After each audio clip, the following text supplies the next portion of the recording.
in terms of embracing change, I want to give like a practical example of where that was very prevalent to me. Yeah, go in ahead. my I'd love to hear. 20s. So I always thought I was going to be a doctor. I think like if you speak to anyone who knew me as a child, I was very adamant that I was going to be a doctor. In high school, I did a lot of shadowing in hospitals. I scrubbed into ORs and specifically wanted to be a women's health doctor. So I would do a lot of volunteering around deliveries for babies, C-sections, things like that.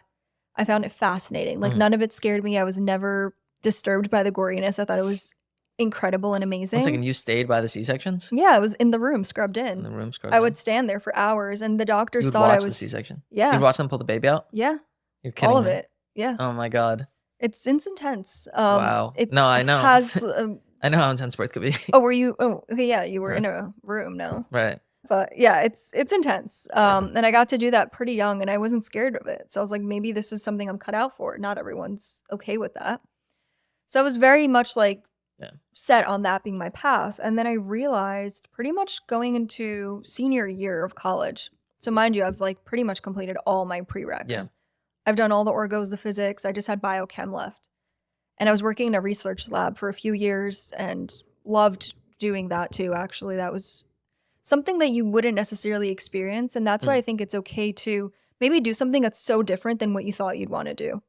Because yeah, even though I didn't pursue that, I realized that I love working with groups of people and collaborating and doing something that I feel passionate and connected about. Because I never really did sports, but doing something where I felt like I was a big participant in or would challenge me to think a certain way. Or if I had to do a presentation at a conference, it really allowed me to think about things on a deeper level, not only working for myself and how it made sense to me. I had to be able to articulate it to other people and have other people find it interesting. So I think it gave me a lot of really cool experiences, but pretty much in senior year is when I realized, and mind you, I was like 6 months into my MCAT prep. I was like, I don't know if I actually want this. So do you have insight as to like why you thought you wanted that, or was it like a change of heart?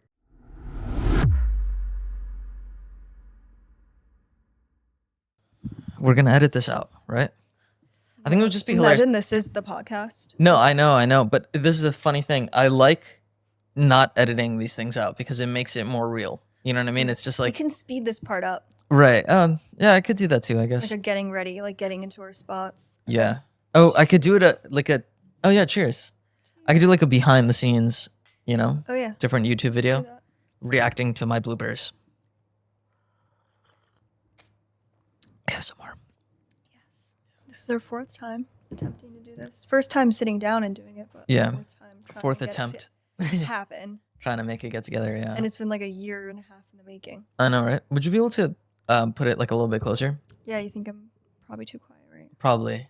Yeah. This is very Be official. loud. Scream. Scream for our fans. That's the worst scream. I'm not good at screaming. Yeah. It happens to Okay. me. I can't really raise my voice very loud. No worry. You I can learned speak that. up here.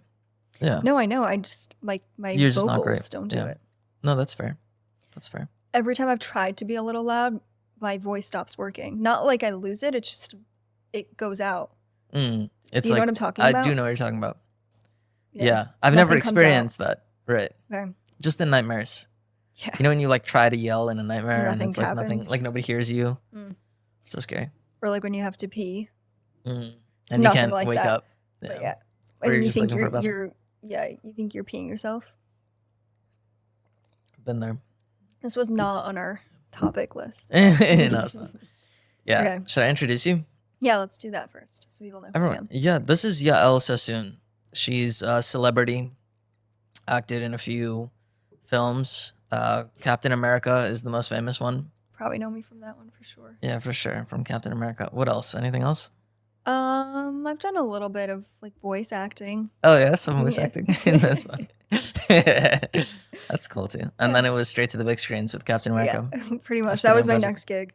Yeah, right after voice acting. And then that was just such a high note. I ended it there. Yeah, haven't been back on since.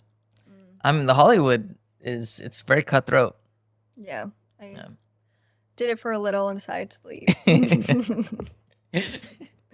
I'm joking. None of that's true. Gabi just needed a guest and he asked me to come on. Yeah, no problem. I'm just from Yael, the street. Yeah, from the street. Yeah, that's true. Yael is my niece, the most beautiful. So sweet. Yeah. Most beautiful niece. You have The most beautiful person. no. You can't say that. Well, you're all the most beautiful person. It's like how I have 5 best friends. Okay. They're all my best friend. Yeah. Yeah. That's fair. Mm. I think that honestly, we have a lot of very beautiful people in our family. Everyone. I think everyone, yeah. Yeah. It's just Especially a rite you, of though. Passage. That's very sweet. Right. But I am your niece, which is interesting because I feel like we have more of like a cousin dynamic. We're Yeah, so I close mean, in age. exactly. Yeah, I feel like I don't know. Are cousins this close? In general? Yeah. Yeah. I guess so. I would say so. I feel like we grew up very close to Right. Ellie's kids. So Right. I feel like that's the thing about being Bukharian. I don't know if this is Bukharian or just maybe like an our family thing. Probably a Bukharian thing. You have tight knit family. You know, like you know your cousins, especially if you all live in the same community. Right. Like Yeah. you're seeing each other all the time. we grew up like a couple blocks from each other. Right. Exactly. Yeah. And then I moved away a little farther, which makes it harder to all get together. We still do it once in a while. Not as Yeah. often as I think we should, though. I like that we've made the Hanukkah party Right. a tradition. So we'll all get together at Yes. my aunt's house with all the cousins. Exactly. We'll do Secret Maccabee. That's so fun. I love Secret Maccabee. You could tell them about my songs. I was going to say, happens to be Gabi comes in with a very creative edge to his Yeah. gifts. He doesn't only give you do like a physical gift too, right? Yeah, of course. Of Yeah, course. you give something, but That then would be funny if I only gift you're my like, song. your gift is my song. Yeah. No, he does a very nice serenation. He makes up Yeah. he makes up a song. He writes I something write a song. very personal. Should I play a song? Do you want to? Oh my I gosh, could. I don't know. impromptu. Should I do it? That's I so did fun. like the idea of breaking up our session into into like songs Yeah. and podcasting. That could be fun. Could be I don't know. nice. It would be interesting. I could try it. Okay, I'd have to tune the whole guitar right now. that's a lot. Yeah. I just realized I forgot to put these lights on here. Okay, yeah, we need lights. While you do the lights, should I keep talking or should we just cut this part out? It's up to you. You could say something. Because I could keep saying intro. Yeah, go ahead. Okay, so the way this is all related is Gabi's oldest sister is my mom. And so it happened to be that my grandma had Gabi at an older age, a couple years before my mom had me. So that's why we're very close in age and we get to experience similar things at similar times. And I think we've grown up always having a shared perspective on life and experiences. And now it's fun because we get to live them out as adults, That's so true. right? Yeah. Yeah. That is really interesting. This is definitely informal. It's very informal. I think this is the most informal podcast I've done. Okay, cool. How do you feel about the lighting? I think it's cool. I like the lighting. I think it's interesting. You think I should put the red light behind also? That one's gonna die soon though. Hmm? I don't really see the red. The red one, yeah, it's coming A through little very bit on- little. yeah, a little bit yeah, on I my see side, it. just because it's all the way back It's here. really cool, actually. the It's lighting. interesting, right? Yeah. What'd you think of that? All the YouTubers are doing it. Okay. Yeah. Like the gamer ones? The gamer ones and the non-gamer ones too. Interesting. What if I did it like? Let me try it this way. 1 second. Should we do a take 2 once you have it all set up? No. This is all fun. Okay. It's not like getting you at all, right? No, I don't think It'll so. get me though. That's great. Oh, it's not even getting me. Mm. Interesting. Yeah. You know what? I'll do it in the back. Okay. On your desk, maybe? This is my first time in Gabi's office. Do people know what you do? Have you talked about it? Gabi does God's work. I think that's totally fine. Yeah, that looks cool. That does Um, look, kind of interesting. I Okay. like that. Yael, Yes. why haven't you Yes. why haven't you started your own content? That's what people want to know. Oh my gosh. Well, I did see that be your top question from your fans Mm. submitted Yeah, the fans for submitted a that. Q&A. I was reluctant to actually go on this podcast because I don't have much of a social footprint. Pretty much at all. Mm. I like to live a very private life, just doing my own thing. So I don't know how I feel about posting and recording my life, but I think there's an angle I could take where it's not showing too much about what I'm doing. Mm. Yeah, absolutely. So You could be as public or as private as you want to be. Like, I don't post any pictures mm. of Sari or Chaviva, right? Like, Which it's probably hard to do because they're the cutest people. it's so hard. Honestly, I agree with Chaviva about not posting Sari because you never know who's watching these Yeah. things. Like, I'll share it with friends or family, but Yeah. like, I don't want other strangers to have pictures of my child. You know? Agreed. I mean, Gabi is sitting on $1 million situation here because Yeah, low he has key. the cutest Right. kid in the entire world. She's adorable, but She is, yeah. I get it. I would be reluctant too. I don't Right. even want people that don't know me near Yeah. my kid at all. Exactly. It's very tough. We've been offered modeling for Sari, like, and we've turned it down She's because, adorable. yeah, she's very cute. It was very hard to turn down because I was just like, she'll get money. She would. We'll get money. She's very expensive. Yeah, she Yeah. should be. She should pay for her share Yeah. of the milk. Yeah. Yeah. I think that in this day and age, you definitely have to be careful. Yeah. With things like that. You never know where these pictures are going to end up or who's going That's to end true. up looking at them. And there's no reason to put her out there. Also, Yeah. she might grow up and, I mean, I don't know. We'll see what happens Yeah. with the generation she's born into. But Yes. she might not want to have Mm. a presence and like her whole baby. It's interesting. I think she's gonna grow up and be like, why didn't you guys do it? I wish you I would have could done see it. that. Given me a head start in my career. She's like, what the hell? I for could have sure. had thousands saved by now. Yeah, exactly. Because I think me and Shmuel's my brother. We were offered maybe like modeling when we went to Florida. We went to like Disney. Oh, you guys were really cute kids. Yeah, we were really cute kids. Yeah. So like people maybe like want to do modeling or something. Yeah. Now I understand maybe like why my parents didn't do it. It makes a lot of sense. Especially like you never know like who's this creep offering to take pictures of your child, right? Like you It's don't weird. know, right? I'm sure the predators are in the modeling industry. Like it's true enough for adults, right? Like Yeah. I wouldn't be surprised if it's like that for minors too. But it would have been cool. It would have been cool to do something. It's definitely a good brag. Yeah. Yeah. I know some people who have, and they just have like a picture of them in like a commercial on their wall, Right. which I think's fun. Yeah, it could be fun. But this brings me to a conversation about doing things in your 20s, right? Yeah, That was our originally prompted question, and you're bringing it together. Yeah, bring it together. I mean, being in your 20s is so confusing. It's so it's a difficult time. It's a really difficult time. And I think people do college or don't do college or have kids or not have kids or whatever, get married or not get married. Yeah. I don't know. What are your thoughts on being in your 20s? This was our scheduled session. Okay, so I'm thinking there's a couple angles. One is, to your point, you're entering a new, I guess, a period in your life where there's a lot of uncertainty naturally because you just don't know what those next steps are going to be, which is part of the fun of it. You don't want to know what everything's going to look like. You just finished a whole system where you always, you lived at home, you were dependent on your parents, you went to school, you knew what every single day was pretty much going to be. Right. You knew after elementary school, you had middle school and high school. Everything was kind of like laid out and planned out for you, which I think for someone like me who enjoys having like a plan and structure in place was really nice. I kind of enjoyed just having the routine, which I brought into adulthood because I realized that's something I liked. But to your point, not everyone goes to college, so you don't know if that's going to be a step that you take. You don't know what you're going to study in college. Some people take the gap year. Some people, want to explore different things, different hobbies, maybe that they started getting into in childhood. So everyone has their own unique perspective on how they want to take on their 20s because now you're finally being given the space and the time to focus on and put your energy into something that maybe was different than the every single day path that you followed as a kid. So I love that. yeah, I think it's interesting because there's going to be that natural uncertainty in that process because you don't know where the opportunities you end up taking are going to lead you, which is what I want to get into, like what opportunities you get and how to make the most out of them. Right.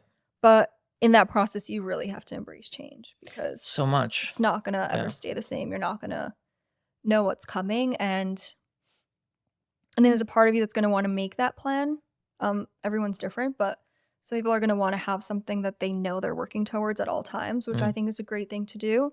But you also don't want to have too much stringency in terms of how you end up experiencing this chapter of your life, because this is also a lot of the freedom that you'll have to kind of explore the different paths you can end up taking, and you want to keep those open. You want to keep an open mind to maybe jumping to another path that maybe is, right alongside the one you've already been building. And something that a big perspective I have is when we think about planning or when we think about our future, we only do it with the knowledge base that we have known to us now, right?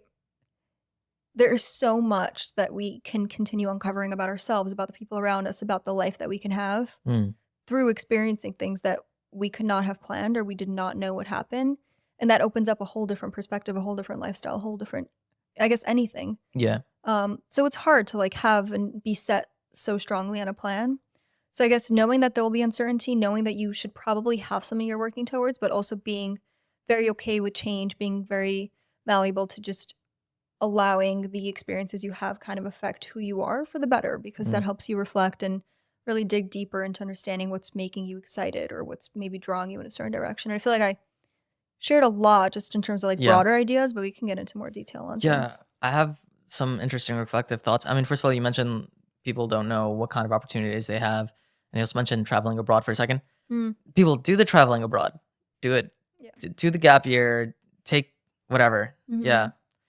It's so essential. You're not going to regret it. And as you get older, you just have more responsibilities. Yeah. Like if you get a job, yeah, sure, you can miss like a job isn't the biggest responsibility in the world. Like you could always find another job, hopefully, or whatever. Like that's one layer.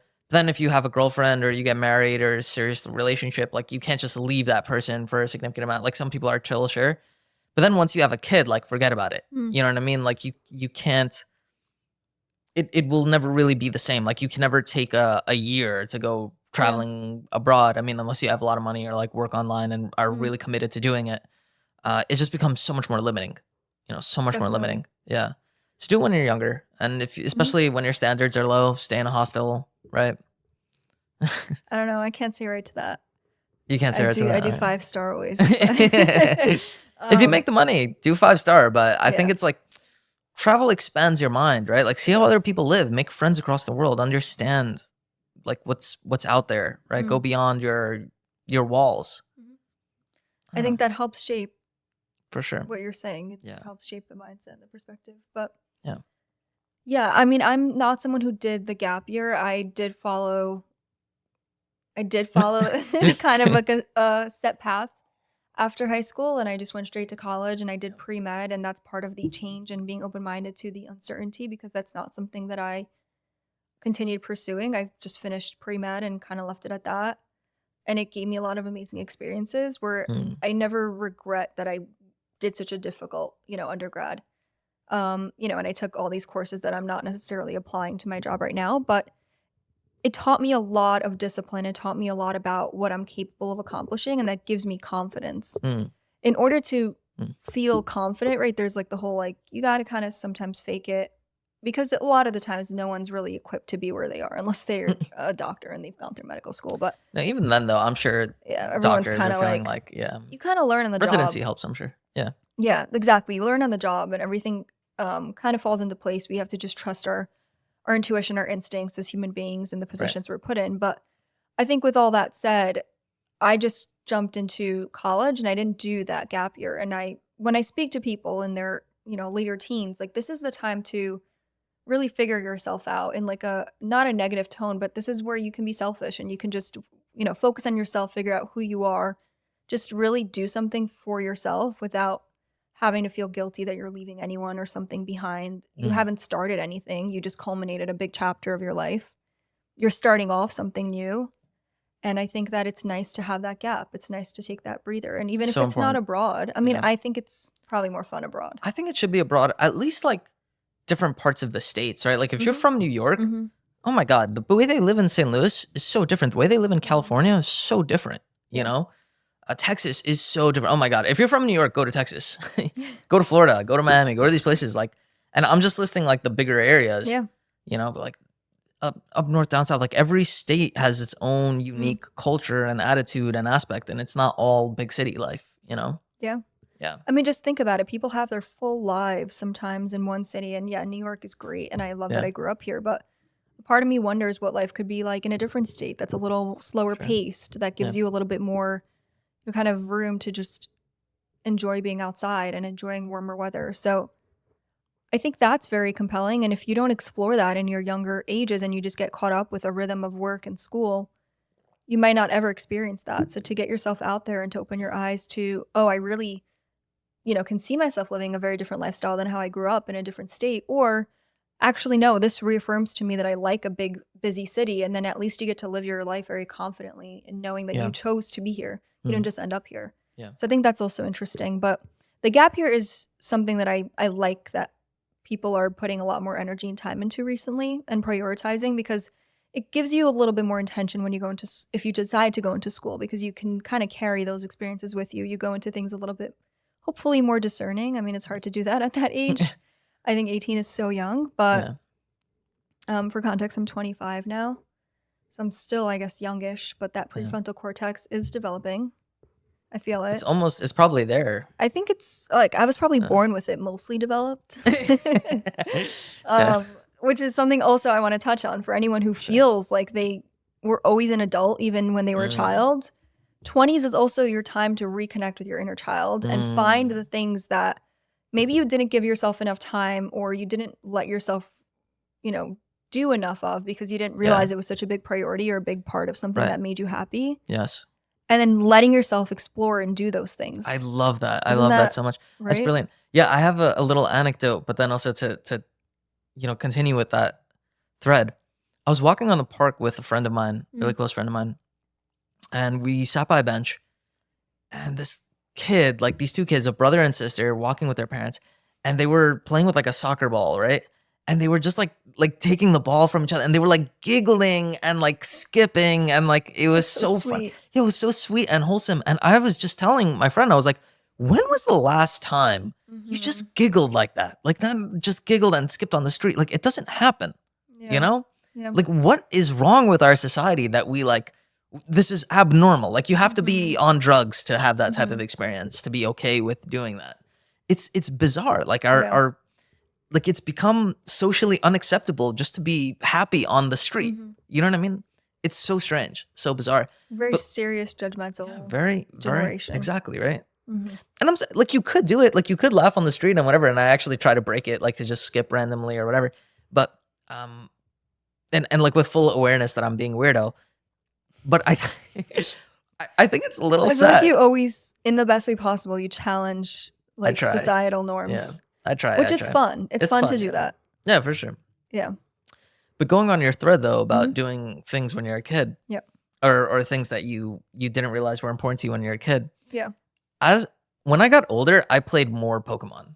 I was like interesting. Yeah, I was like, I didn't play enough Pokemon as a kid. Huh. Yeah. And you realized that brought you happiness. It brought me so much happiness. It brought me happiness as an adult too. Yeah. And then you just bring it back and you realize it's still there. I have that experience with Barbie. Like anything Barbie related, Barbie Life in the Dream House, a Barbie movie. Anytime Yael and I want to, my sister, anytime who was on the podcast, by the way. She was. Anytime we want to just chill and just feel like a very calm version of ourselves, we just put on a Barbie movie. And it's so nice. And we just connect on that. It's like it's also interesting because you feel a very deep emotional connection to the things that kind of raised you or were part of your experience as a child, because those are the first impressions you had on life. Right. And they're so pivotal into how you ended up framing your thought process, the way that you perceive things, the people around you. Yeah. So I feel like Barbie was that for me. And I feel like you grew up with Pokemon. Yeah. And like that was that for me. Yeah. So then you get to bring that back. It kind of becomes full circle where you take that with you. That's so interesting. Yeah. Yeah. You take it back with you. Yeah. Okay, speaking of the Barbie movie, by the way, I'm assuming you've seen it, right? Oh, okay. Yes, I have. When I talk about Barbie, I mean like you mean the cartoons? Ones. Yeah. Okay. But the Barbie movie, right? Brilliant movie. You know, I didn't like it the first time. Oh yeah. Okay. Yeah, I liked it the second time. I thought it was a really good movie, though. Yeah, it was like if Toy Story and The Matrix had a baby. Interesting. Yeah, that was the movie. It definitely had a unique feel to it. I don't think I've seen a movie like that movie. Right, that exact style. Which I thought was fun. They're becoming more prevalent. I've seen a few of them. I feel like I just saw one recently like that. I can't remember. But there's one with Matthew McConaughey where he has this love affair with a tuna fish. Oh, no. It's like a weird movie. I was going to say, that sounds off. I don't love that. No, whatever. It turns out like he was like in a video game. Oh, interesting. Yeah. Okay, cool. Yeah, no, spoiler alert for the Matthew McConaughey tuna fish love affair movie. I don't know if anyone was like looking that one up. Yeah. I'm sure it'll come up. Yeah, a big movie trend right now. I mean, I think it's going to keep being the case until it becomes a reality, but AI robots. Oh my goodness, yeah. AI robots. Yeah. Yeah. ChatGPT is like my best friend, by the way, but continue. I have it pulled up right now for some prompting. But I was going to say you should, I know I brought this up in the car when we were wrapping up dinner, but you should check out Companion. It's really good. I thought it was a really good take on just the perspective of how robots can kind of get so embedded in our society. Yeah. It's cool. That's what's always interesting to me. I think it's such a trope, right? Where the technology gets so advanced that it harms us, right? Even before AI, we've sort of been living a version of that, right? Where technology becomes so addictive that a lot of people, video games, yeah, it can become so addictive that it's no longer enjoyable or enhancing your life. It's taking it over, right? Like, that being said, I have very little fear that AI is going to take us over, at least in the way it is now. Like the language learning model. As long as you're saying like please and thank you to your ChatGPT. No, like I have no doubt, like you could program a ChatGPT that could be mean, right? And try to hurt you or convince you of a conspiracy theory or whatever. Like, I'm sure like that it could be used nefariously, I'm sure. And like to spread misinformation, I'm sure it could be. So it's like very dangerous in that sense. Yeah. But like this idea of like an AI taking over your toaster and then blowing up your house or something, like I don't think that that's anywhere close to happen based on what we have. But also, I'm not a technology expert. Like, what do I know? I wonder how far in the future they're predicting that to happen. Like something like that. Because there's like this whole thing of what if we are just remnants of something that some form of technology had created in the past, and it's just like a loop. Cycle. It's a very interesting idea, you know? Like, how are we even here? It's bizarre. Like, what does it mean to be alive? I don't know if I can do a whole podcast on that. It's intense. That's a big topic. It is, yeah. No, but it's an interesting question. It's like, we don't know, though. We don't, and that's why I think your 20s should just be something that you use for yourself to learn more about who you are. It doesn't have to mean you figure out your purpose or what that is going to mean for the world and the people around you. But I think it also just creates this perspective of like, what the heck? I'm just going to enjoy things then. Like, I literally don't know what any of this is meant to do or be. Yeah. But part of traveling, or if you enjoy going out there and experiencing new things, that excitement kind of gets reignited almost like a child, kind of bring everything together, and you get excited about new things. Because if you're just in the mundane world that you're, used to every single day, as an adult, that kind of gets a little bit old. So going out and traveling, exploring, curiosity that reawakens that, excited energy that you got as a child, exploring and seeing new things. Like, children get so excited over going to the park, right? Yeah. Like, to us, we just walk right past the park. We don't care. It doesn't matter to us. But our version of that in adulthood is just going on a trip and experiencing and, doing all of that. And to me, like, I might not know my purpose in life. I might not know why any of this matters at all. But I think we have so many incredible things in this earth that we can experience, whether it be with people on our own, whether it be through traveling, trying new things, new foods, like new hobbies, things that are very, very plain. Maybe watching a new show, like anything that makes you excited or brings you any form of enjoyment. Like, I think that really is just the purpose sometimes, like just to enjoy the things. Like, it's just that simple. I don't think it has to be much deeper. That's so beautifully said. And I very much agree with that. But actually, so my opinion has evolved a little bit since then, thanks to ChatGPT. Okay, I want to hear this. I'll tell you. Yeah. So speaking of ChatGPT, one of the things that I do with it is I tell it, like, if we were in the Matrix, right, how would you know? Right? Like, how would you figure that out? And what would that even mean? Right? And should we even figure it out? Right? Is it even a good thing to know what's beyond? Right? Does it even matter? Yeah. Right? Or is it just like, if you're in the Matrix, is it better not to know? Okay. That's fair. Yeah. But one of the things that we were, talking, and one of the, this is also another thing. Like, what if this is all simulation, right? And like, to you, like, you exist, but what if this is like a simulation in the sense that, like, I'm not real, right? Like, when you leave the simulation, I would have never really exist. I was a ChatGPT in a sense, right? And like, I yell at, or all these people that you know and love and all your friends, right? Like, what if that didn't exist? And I don't mean to give anyone an existential crisis here, but one of the things that, I was talking with ChatGPT about, and this is what's so fascinating. We kind of got to the point where it was like, what does it matter? Like, it was real anyways. Yeah. You know what I mean? Like, I love you, and I love my family. I love everyone. The feelings my and friends. experiences are still it's there still regardless. Real. Exactly. Yeah. Exactly.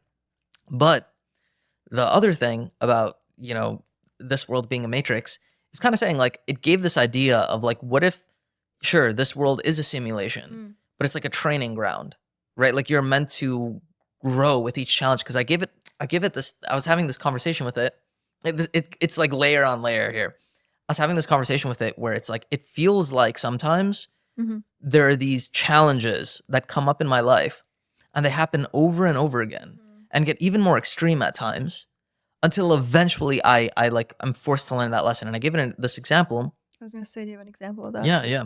So when I was in 8th grade, Okay. and this is whatever, it maybe even started in 7th grade, but kids used to like make fun of me. And this one kid, he would make fun of me all the time, right? And he would make fun of me that I had a high pitched voice, right? Yeah, very annoying. But he kept going. And the teachers always used to say, "Oh, Gabi, just ignore it, right?" So I would ignore it and hold it in, not really say anything because whatever, that's what my teacher said. Yeah. And here's the interesting, I have like commentary on that, but like one day in probably middle of 8th grade, towards the end of 8th grade, this kid, the seat next to mine was available and I was sitting in the front of the class. So he comes and he takes the seat, starts making fun of me. And normally it doesn't bother me, whatever. I normally do like just ignore it. The teacher didn't do anything? Like she didn't say anything? No, they did garbage. They did nothing. No, but this is, okay, so I was going to save this commentary for later, but like, why did the teacher say do nothing? Why did the teacher say like, oh, just ignore it, right? I mean, I have a take on that. Go ahead.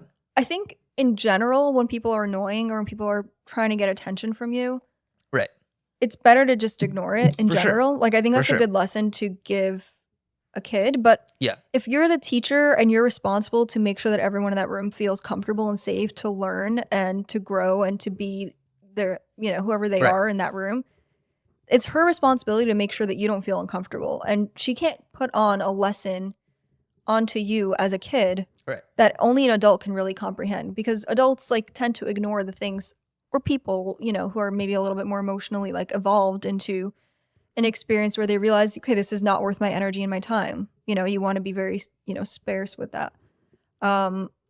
And I think as a teacher, it's her responsibility to make sure you feel okay. So he was doing something wrong and she should tell him to stop, because he's just going to continue being a menace to society and everyone's going to find him annoying. So 100%, I agree with you completely. And not only that, I agree with your lesson too. Like the best, thing to do for like 80% of the time is probably ignore it. Don't give people your attention, and they get over it. They move on, whatever. But then, the true lesson is really stand up for yourself, right? Like, okay, you gotta do something. You gotta say something, do something, physical if need be, but obviously that's a last resort.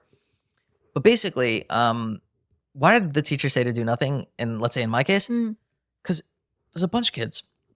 A lot of kids are making fun of other kids. What, are you going to intervene? You know how difficult that is? Like every time you're intervening, you know how aggravating that is and annoying? You don't want to have to deal with it as a teacher. So you tell the kid, just ignore it, whatever, and then you do nothing, and then you don't have to do anything, right? It's so interesting. So meanwhile, I'm operating on this bad advice based on these teachers' laziness. Yeah. And not to say that it's bad advice all the time. I would say most of the time it's good advice. But like there's obviously like a line. But a kid doesn't get the behind the scenes of it or the thought process behind it as much. True. I mean, I was in 8th grade. It's different.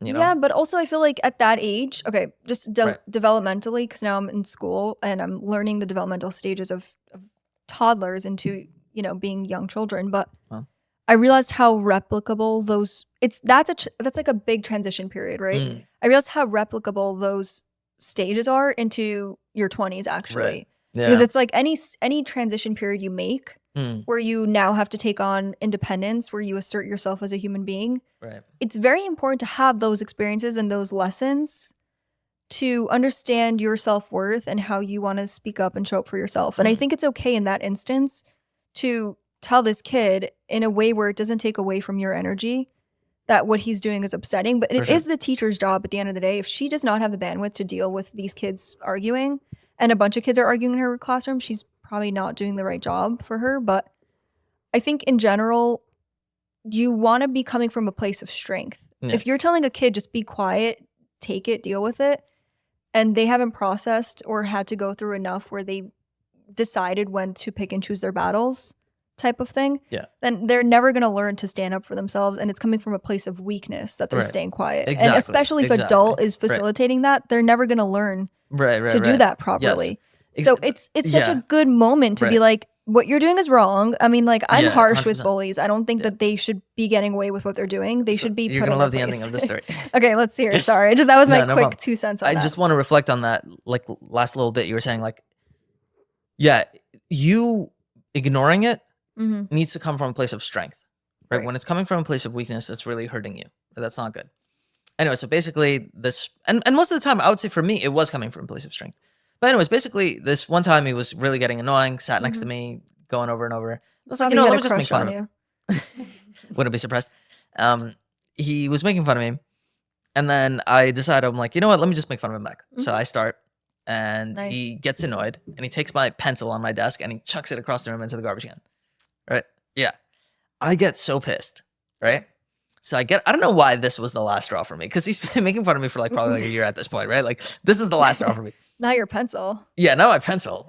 I get up and I put my arm around his neck and I choke him out.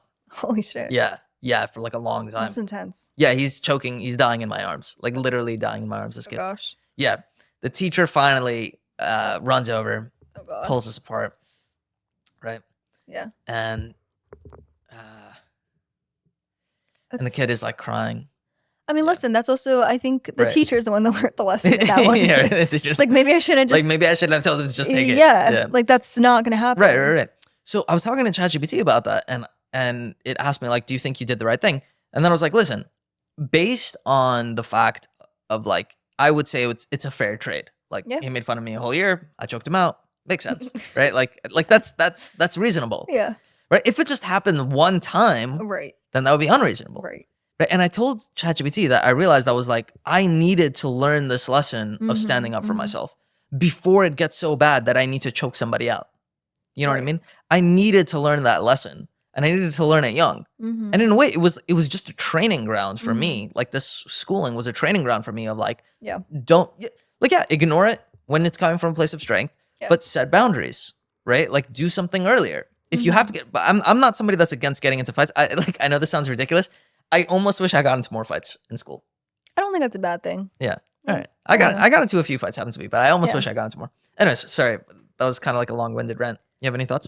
I was going to say something actually on that I think people think that's, I mean, I don't think everyone thinks this way, but the tendency is to assume that children are learning subjects in school. I think they learn a lot more just socially and interacting with kids their age, right, in a somewhat supervised environment. And I think that a lot of the key skills that they learn end up being from like a recess or like a sports that they end up doing or whatever they do, in terms of just like letting their brains just kind of creatively think and explore conversations and engage with children that are within their age group. Like, I think that's the key takeaway actually out of school. And I mean, I have an interest in homeschooled kids. I wonder what that looks like for them. I think it's important for them to be part of like clubs or after school things. I don't know. But I think like a big element of school ends up being that socializing, and you learn these lessons because then eventually, I mean, as human beings, we're going to continue being social and, through work. And I think it's important to have these dynamics kind of established early on. Exactly, right? Yeah. No, I totally agree. So anyway, with ChatGPT, this idea of life having these repeated patterns. Yeah. He gives me this idea of like, what if it's really just a training ground, right? Things seem hard, and this whole purpose of life is for the evolution of your soul, and it's kind of like a caterpillar choosing to go into a cocoon in order to become a butterfly. And like, that's the idea. Like, you were choosing to come into life to evolve and to manifest. And I'm like, it's so wise. Where did you get that from? Also, like, the way it said it was so brilliant. You asked ChatGPT where I got it from? I ask it that all the time. I try to like test it like meta, like, how do you come up with that way of thinking? Because it's so brilliant. Honestly, yeah. You should try the 101. I use it sometimes. Because it shows the thought process it has. Right. Like, it shows where it's getting sources, how it's thinking about things. I think it's 4.0. I like 4.0 the best. The one that works conversationally really maybe? well. Why did I think it was 01? I don't know. We can double check. No, that. it's 01. I think is supposed to be the really methodical. That's like the newest one. Yeah, I think so. But 4.0 is really good conversationally. Okay.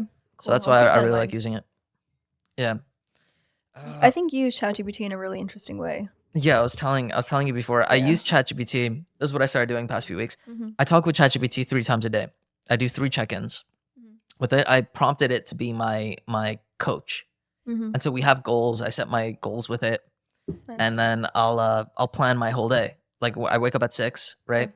I have my whole morning routine. By 8, we're like planning the day. I do my stuff, and then another check-in in the afternoon, like around 1:30. Okay. And then a last check-in after I'm done my workday, so either like 7 or 8. And Nice. then Wow. and then at the end of the week, we reflect the whole week. And I ask it, I'm like, what are things that I'm not asking that I should be asking? You know, what are things that you could see that I can't see? You know, based on what I'm telling you that I'm not seeing, right? And it really like comes up with some really interesting things. You know? Nice. Yeah. Would you say that you start when you make your plans and goals in general? Are they for the year? Are they for the week? For the month? How do you think about that? Yeah, that's a good question. I mean, I recently did like my goals to 30, which is only 2 years left now. Oh wow. Yeah, one of them, you're gonna see it here soon. It's gonna be on my wall. It's gonna be really nice. I commissioned an art piece for myself. Oh wow. Yeah, because one of my goals to 30 was I wanted to own more art. I remember. You've Yeah. been saying that for a couple years. Yeah, no, I really love art, and I find these artists sometimes, and I'm just like Where do you think that came from? that I love Your art. love for art, yeah. I don't know. I think it's just human. I don't know. Where do you think it comes from? I think it's human, but for you to want to collect it and like go out and commission something, I don't know. That might be unique. I mean, Yeah. Mama's very into like her own form of art with dishware. That's true. It's a good So point. maybe there's that like creativity that you're kind of yearning. My mom Creative loves element. like pictures, not necessarily like Yeah, art that's been drawn, but pictures of her kids, which she considers art. that is art. I mean, you guys are art pieces. Sweet, but Yeah, every human being's an art piece. yeah, Anyways, yeah. Oh, going back to you though. yeah, I'm biased towards going to school. same. You know? Yeah. Especially if you could do it cheap. But I don't know. No, I agree with that. I'm happy I went to a CUNY. I feel like we're lucky that we live in a state where we can go to, or I guess a city where we can go to a school that's, pretty much sometimes pays you to go to school, which I thought was great. I think I felt very mature after high school, but I, through college, realized that that's like a whole other experience that people should probably have. The job I work in happens to be you don't even have to have a college degree. Like you could just have years of sales experience and that would be equivalent. But I'm happy that I did do school. I think it does instill a lot. I think going to school in that time of your life helps with just formulating habits, with different goal setting, figuring out what you do and don't like in terms of topics or things that you either find interesting, and it kind of draws you closer to something or further away from something that maybe you realized wasn't for you. And I think that was part of, from my perspective, embracing change. I always tell people, I'm like, if you don't know what you want to study, just do psychology, because it's something that's interesting to learn more about yourself and the people around you. Like, I think it's just an interesting topic to learn about, even if you're not, planning to go to any form of graduate school. Like, you don't have to become, a therapist or a doctor or a lawyer. Like, you could just finish with that bachelor's degree, and psychology is just an interesting piece to take with you through life. I love that. Yeah. So I'm happy I went in that path, but I always tell everyone, like, if you don't know if you want to do school, but you don't have like a business kind of set up for you, where you can kind of make money right after you graduate, then don't waste your time. You don't want to just be working minimum wage jobs and then realize that you should have gone to school, and then you might dismiss that thought in your mid to later 20s because everyone already finished around you. I think there's a point where like you do kind of want to stay on a similar timeline to the people around you, so you don't feel that far alienated in a way. So I agree with you. I love that. Long answer to your question. Yeah, I think people should be doing school, and if you don't know what to study, just freaking do psychology. Do psychology. It's cool. It's not too hard, but it's challenging enough. Yeah. I love that so much, and that's so brilliant. And the only thing that I would add to that is I would say take random classes. Take fun class. Yeah, take a creative writing class. Yes. Take theater. Yes. Take a music class. I did all of that. Yeah, exactly. Yeah. Right. Yeah. Take interesting class. Take what sounds interesting, right? I did hip hop, ballet, yoga. So cool. I love that. Pottery. Wow. What's pottery? Pottery. Like ceramics. And ceramics. Okay, well. So I think to your point, always balance your curriculum. I realized I loved anthropology, which is Yeah. like such a random thing. That's Yeah. like such a liberal That's arts type of Yeah, thing. true. But it's like the study of like the ancient civilization, right? In a way, it Mm. kind of like breaks down how we kind of got to where we are right now. Right. So That's brilliant. my first one Yeah. was like on evolution, which I thought was like, I don't fully align to everything that we learned, but I thought it was interesting. And then there's some on just like civilizations and the different, histories It's around those. fascinating. I think in line with that, sociology was really interesting. Mm. So that's also what's nice about college is you always end up taking classes outside of your major because you kind of need to get those general education credits. But yeah, I think those are really interesting. But in terms of embracing change, I want to give like a practical example of where that was very prevalent to me. Yeah, go in ahead. my I'd love to hear. 20s. So I always thought I was going to be a doctor. I think like if you speak to anyone who knew me as a child, I was very adamant that I was going to be a doctor. In high school, I did a lot of shadowing in hospitals. I scrubbed into ORs and specifically wanted to be a women's health doctor. So I would do a lot of volunteering around deliveries for babies, C-sections, things like that. I found it fascinating. Like none of it scared me. I was never disturbed by the goriness. I thought it was incredible and amazing. 1 second, you stayed by the C-sections? Yeah, I was in the room, scrubbed in. In the room, scrubbed I in? would stand there for hours, and the doctors You would thought I watch was the C-section? Yeah, You'd watch them pull the baby out? yeah, You're kidding all of me. it. Yeah, Oh my god. it's intense. Wow. It No, I know. Has I know how intense birth could be. oh, were you? Oh, okay, yeah, you were Right. in a room, no, Right. but it wasn't a C-section. We could. I don't want to talk about these things. Okay. Yeah, it's fine. Okay, we could skip that, but yeah, it's intense. And I got to do that pretty young, and I wasn't scared of it. So I was like, maybe this is something I'm cut out for. Not everyone's okay with that. So I was very much like set on that being my path. And then I realized pretty much going into senior year of college. So mind you, I've like pretty much completed all my prereqs. Yeah. I've done all the orgos, the physics. I just had biochem left. And I was working in a research lab for a few years and loved doing that too, actually. That was something that you wouldn't necessarily experience. And that's why I think it's okay to maybe do something that's so different than what you thought you'd want to do. Because, yeah, even though I didn't pursue that, I realized that I love working with groups of people and collaborating and doing something that I feel passionate and connected about. Because I never really did sports, but doing something where I felt like I was a big participant in or would challenge me to think a certain way. Or if I had to do a presentation at a conference, it really allowed me to think about things on a deeper level, not only working for myself and how it made sense to me. I had to be able to articulate it to other people and have other people find it interesting. So I think it gave me a lot of really cool experiences, but pretty much in senior years when I realized, and mind you, I was like 6 months into my MCAT prep, I was like, I don't know if I actually want this. I think a part of it was we were in COVID, or we were, like right in the middle. And I just didn't love the intensity I was seeing the medical field go under. I didn't really have any interest to volunteer in the hospital. I was like, this is where I should be like stepping in and trying to do the most as a future medical healthcare provider. And I just didn't want anything to do with it. I wanted to do all the fun girly things. And I was like, this isn't really what I want, I guess. That's so like when interesting. push came to shove, I didn't want to be there. So do you have insight as to like why you thought you wanted that, or was it like a change of heart?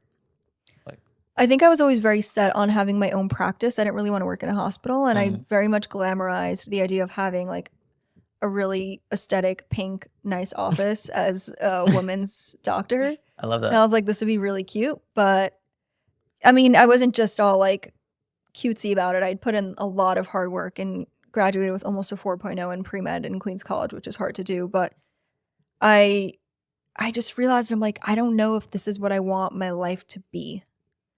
I think I started thinking about balance and balancing my life and what my 20s were going to look like.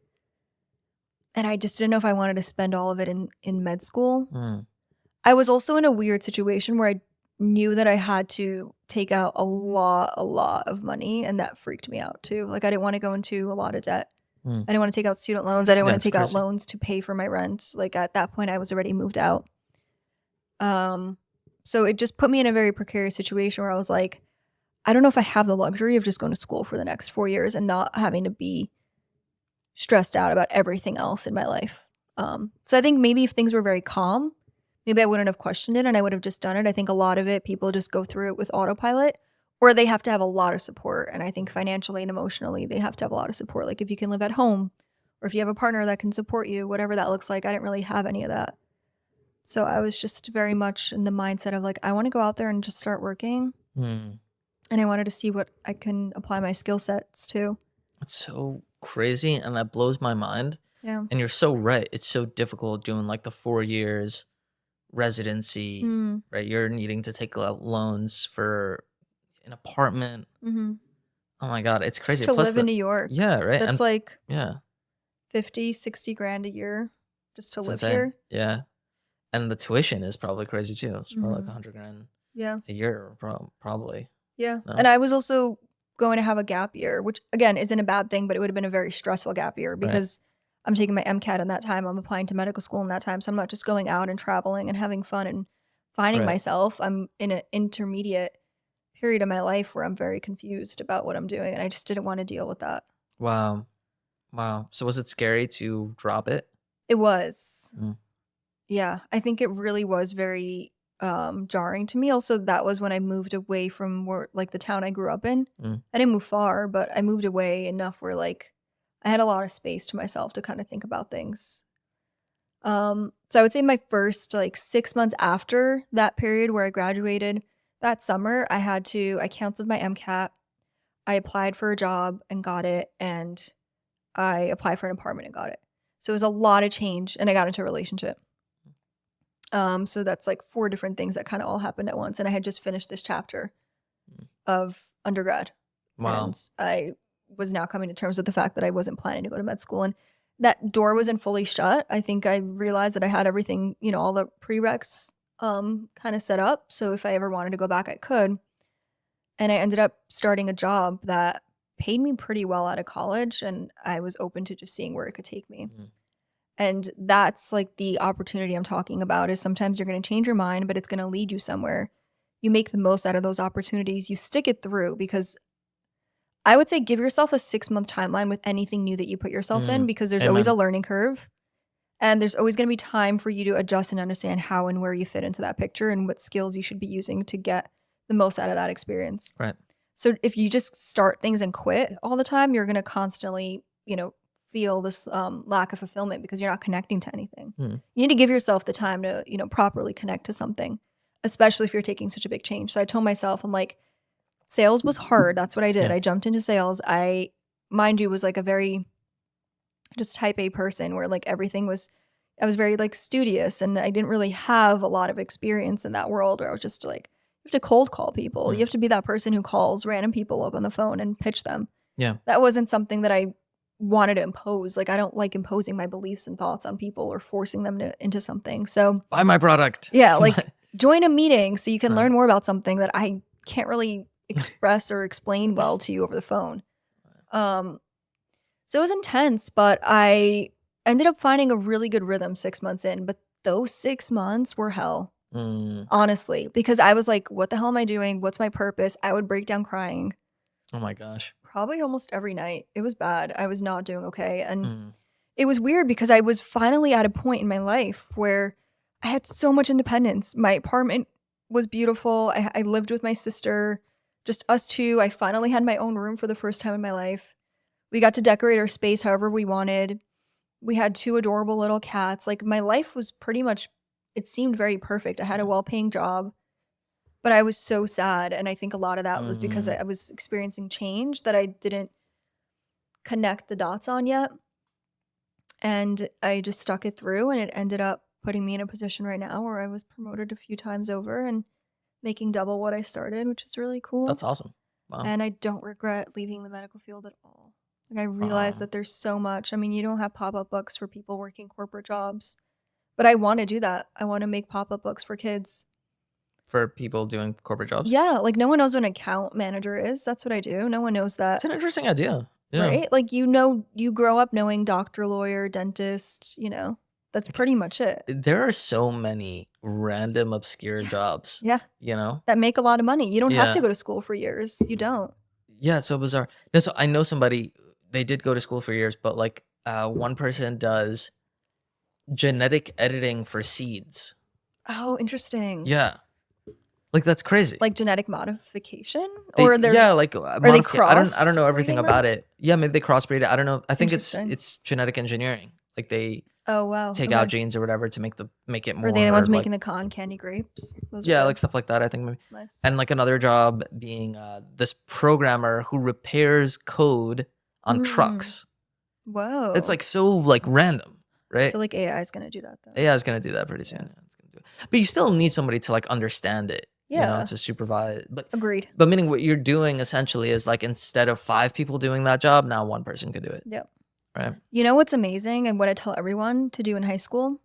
You have to do this. If you're in high school and you're listening to this, freaking get up and don't just fall into a routine of school and any activities you do or hanging out with friends or sitting on your phone scrolling or playing video games.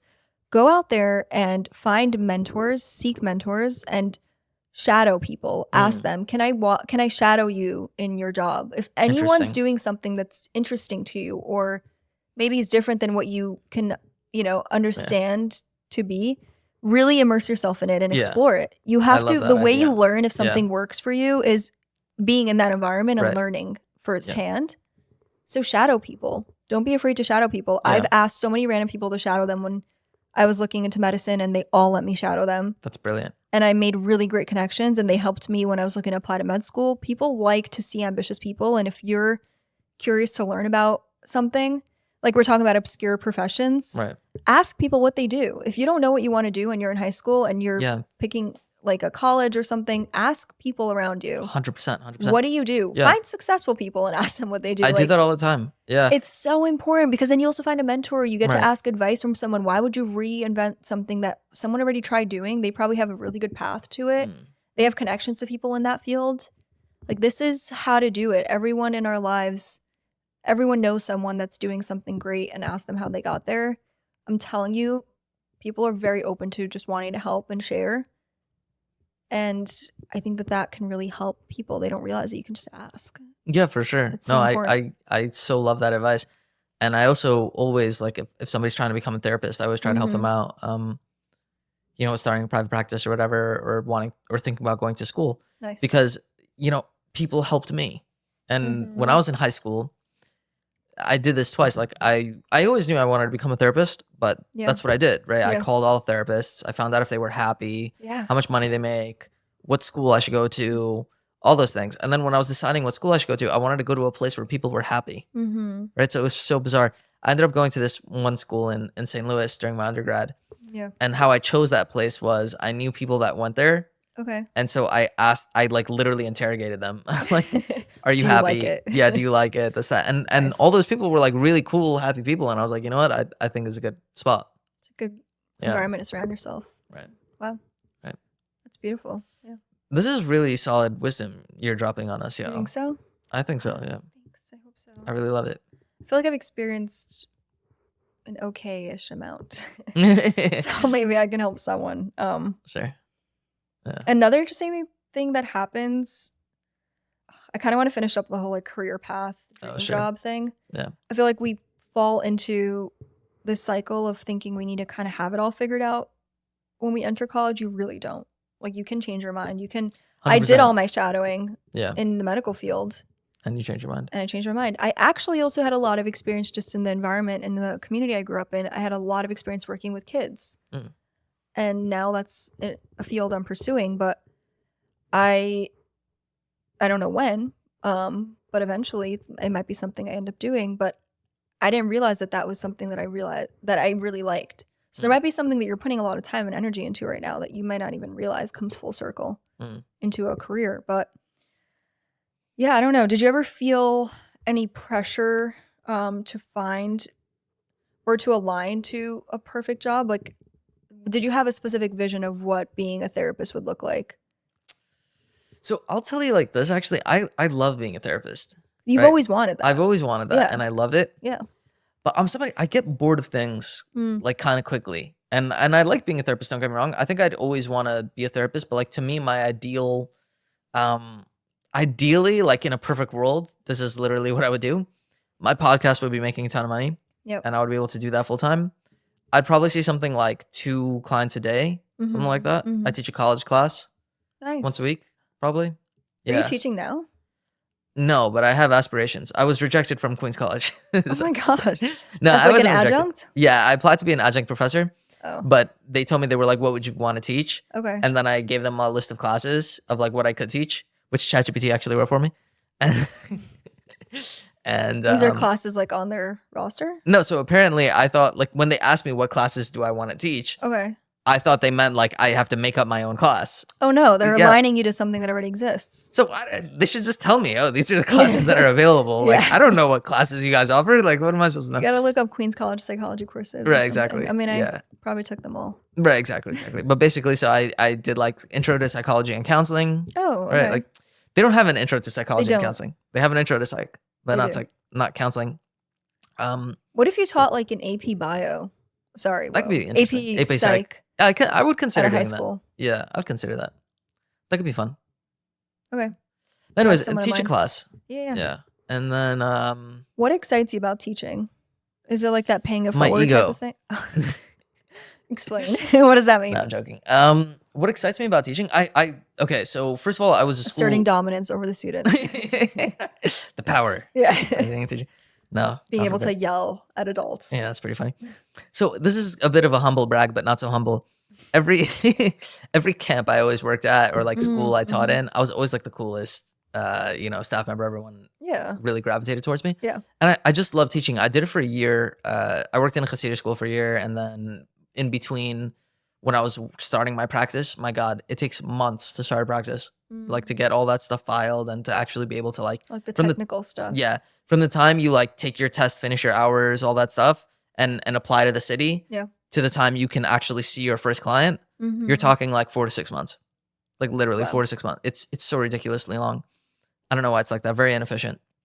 But basically, maybe even more. Might have been like Is 4 that to 6 4 to 6 months that you're not actively seeing clients? Literally, yeah, You're 4 to not, 6 months. You can't You're be like practicing at all? you can't practice the therapy at all. Yeah, Wow. yeah. What do people do? Like you're just out of school. I you have literally debt? called. Yeah, literally. I literally called the office. You can have other jobs, of course, but like, you can't do your own private practice until you get that. So you can the work ability. in a practice. You can work in a practice that Okay. you already have a temporary permit, something Okay. like that. Whatever, it's a little complicated, but basically, I also was an assistant teacher in a 3rd grade. Mm. I just really loved it. I never taught in high school. I did like mentoring and stuff, but never like a full class. Yeah. Yeah. I think it's nice to engage. Usually in college, people are interested in what they're learning because you're Exactly, yeah. choosing to do that. So they're probably more curious and you'll have that bunch that wants to talk to you Right. after. And I feel like you'd enjoy those I conversations. would love that so much. I could see that. I would love that. Yeah. Nice. Yeah, 100%. I think so- about that too. Right. Anyways, but I'm not finished. Then I would do stand up. Oh, yeah. Okay, so this is funny. Very multifaceted. Multifaceted. I So love I'm doing this. stand up now. Okay. Yeah. I feel like it's like the modern Renaissance man does stand up comedy. Mm-hmm. You know? Mm-hmm. Like it's just like a thing people are doing. But anyway, so I started doing stand up comedy. What I would do is I would do that, get Mm. discovered. Do you want to make money off of that? Or is that just like a side thing? It's honestly, it's like a side thing. I do it as a hobby for now. Right. My God, I do want to talk about hobbies. Yeah, right. I'd love to talk about hobbies. I do it as a hobby for now. I'd love for it to get discovered and then me do like a Netflix special for like an Yeah. hour or something. Yeah. And then write a TV show because I've been wanting to write a sitcom for like ages. I feel like you've drafted up some ideas for sitcoms. I did, yeah. I drafted a few ideas. Okay. Have Yeah. you shared them with ChatGPT or do you? ChatGPT literally helps me with everything. Okay. Yeah, I've shared it with ChatGPT. I've shared the basically I want to do one sitcom based on my friend group. Right? Oh my And- God, you've told me this. Yes. Yeah. And specifically, I did Okay. a trip to Texas a couple of years ago. This would be like my break-in. I would basically this is my plan. Okay. I would get discovered at a comedy club Okay. doing my 5 minutes. Mm-hmm. They would like Netflix would be like, "Wow, you're amazing. Mhm. Make a special for us." And then I would do that. Nice. And then I'd be like, "Listen, you guys really like my special. I have a sitcom I could Mhm. propose to you. I'll do an 8-episode kind of like Netflix short series style type of thing. You know, like 12 mini series. yeah, mini, like just a one season Binger. about exactly Yeah. about our trip to Texas. Because Nice. it was so hilarious. It was so, everything was just like rife with comedy from like the characters we met and everything. It was literally an amazing trip. I'd love to be able to like get that in a sitcom. And then if that does well, I do a whole show based on it, you know? Nice. Yeah. That sounds great. Right. Tom Holland would play as me. I could see it. Yeah. This is so all, funny. Yeah. This is all my fantasy. This Oh, is I like what love I dream this. about at night. Listen, people play back clips like this. Could you imagine? Could you imagine we're playing this? Like, I'm imagining it for you right now. You're manifesting this. This is happening. 100%, right? Like I'm at the Golden Globes at I was 40 literally or about to whatever. say, are you hosting the Are Golden you Globes? also tearing up? I'm tearing up. I'm literally tearing up. I'm literally tearing up. We're playing this at the Golden Globes right now. Like, It's so funny. that's so funny. Okay. Hey guys, could you imagine? No, I'm serious, low key. Imagine I'm like 40 and this is literally playing and they're literally watching me saying this. I'm like having like such a trippy thought right now. It's so trippy. It's funny. Yeah. I mean, listen, you gotta aim high. I see it happening. And you want to write a book, right? Yeah, I'd love to write a book too. I think about that, but I don't know Yeah. if I have the discipline to sit down and write a book. It's hard. I'm writing It's papers hard. right now for school, Yeah. and I cannot. Interesting. It's a lot, yeah. It's too much. But school helps you because you're writing so many papers. And Yeah. then if you just, once you're done with school, you're going to be sick of papers. You're not going to write a paper for like a year. Yeah. But then once you're done with that, like write a blog, you know, make a blog. Mm. Then once you do that, it's basically each blog is like a chapter. Yeah. So you just Yeah. sit down, write a chapter a week, and That's then fair. you have a book. Like You break it down. Exactly, You do it like yeah. chapter in by 1 year, you'll chapter. write a book. That sounds a little more hard than. No, I'm saying if you write like once a week.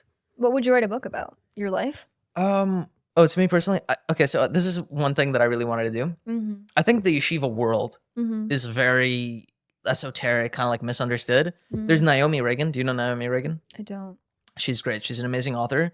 She wrote this book. Shoot, I forgot what the part 1 is called, but part 2 is called The Observant Wife, I think, Okay. if I'm getting it correct. It's really great. It's just 2 books about this man, Yaakov, who lives kind of like in a, they don't explain if it's Hasidish or just like ultra-Orthodox yeshiva. Okay. And then he falls in love with this lady who's a Baal Tshuva, basically. Mm. And nobody would set them up because nobody would set up a Baal Tshuva with like a Hasidish man. It's really good. I don't know if non-Jewish people really enjoy it or appreciate it, but I thought it was like amazing. Nice. I okay. would love to write like a comedy-based Oh. novel, but also like serious, obviously, like based on like the drama of just life in yeshiva. You know what I mean? Nice. I think it would be hilarious. I think so too. Yeah. Speaking about life in yeshiva, I mean, this is like elementary school experience for me. But what I loved about being in a yeshiva system, I don't have anything negative to say about it actually at all. What I loved about it and what I think gave me a very unique perspective into life is we were really, especially in like a Chumash class, so like biblical study classes, we were really taught to think very introspectively about things and not take things at face value. And we were challenged to question, not in a negative way, but question what certain things mean or why they have a certain presence in or why they're important in the text. And I loved that. I loved that my teachers kind of left those conversations open-ended. And we got to study the commentary of these very, very intelligent philosophers. Like I don't know, I'm trying to think of like, I've always loved the Rambam and what he had to say in Sforno. Like I think they always say really interesting things. And that's something I miss about it. Yeah. Like I miss thinking intellectually and like dissecting something. Right. You don't really And just get that. I don't know. Once you leave. Yeah. But I've noticed that it made me more analytical as a person. Yeah. And more curious and open to asking questions. And I have spoken to other people that are of different religions, and they said that they hated religious classes because anytime they would ask a question, it was shut down because it seemed like they were like challenging something that was in the text. Right. But I love that we were raised to ask questions. You're supposed to raise your hand. You're supposed to ask questions. And, you know, usually there's a response. Someone probably asks something similar. And it's not just one response. There's multiple perspectives and facets to everything. Right. And I think that's what's also really fascinating. You can reread and learn the same thing over and over every year. And there's always different things that stand out to you and that you take away. Just a little tangent on yeshiva, but. No, I love that. I love that. Yeah. You know, question everything. Yeah. Think for yourself. Think for yourself. Understand the application of what you're reading to your life right now. And that's going to change over time. And be open to understanding why this was important and why this made it in, why it was significant. Yeah. I think it's really cool. You know, I think about this pretty frequent, not like often, but I've thought about this in the past. Mm. I think people that think that the Bible is some stupid text or something, you Yeah. know, I think it's so foolish to think that, because you're Right. talking about a text that's lasted thousands of years, that's influenced basically the entire world. Yeah. You know what I mean? Yeah. Everyone, basically, as far as I know, is like familiar with the Yeah. Bible, like at least like 3/4 of the world. Yeah. You know? And the same historical events are documented across all religious texts, pretty much. Like that is undeniably correct. Those historical, I don't know. Like Har Sinai Sure. is documented everywhere. Oh yeah, People talk. Yeah, it's in everything. is it? I'm pretty sure. I've not heard that before. Or like the sea splitting, Is it? the Jews being slaves in Egypt. Like I'm pretty sure that's in all the texts. Am I Oh, wrong? you mean like the Christian Bible? And Yeah, and like this- the New this part of Testament and the what's it called? Quran. The Quran, yeah. Yeah. No, so that is true, but I don't know, like and like Noah's historically- Ark, like all of yeah, that. they all have those stories. They all have those stories. Yeah, there's all like some Adam version and of a flood Eve. story. Like all of them have some version I of don't the know, story. Maybe. I don't know if Adam and Eve is like a universal story. It is. think It it is in like the is. Abrahamic religions, right? Oh my gosh. Do should I Hindus just believe in dis- Adam and Eve? I don't think they do. I think they believe in a Garden of Eden. A Garden of yeah, Eden, I think okay. everyone does. Maybe. I Yeah. don't know. I thought I had a diverse view. I'm not able to like pull up quotes, but Yeah.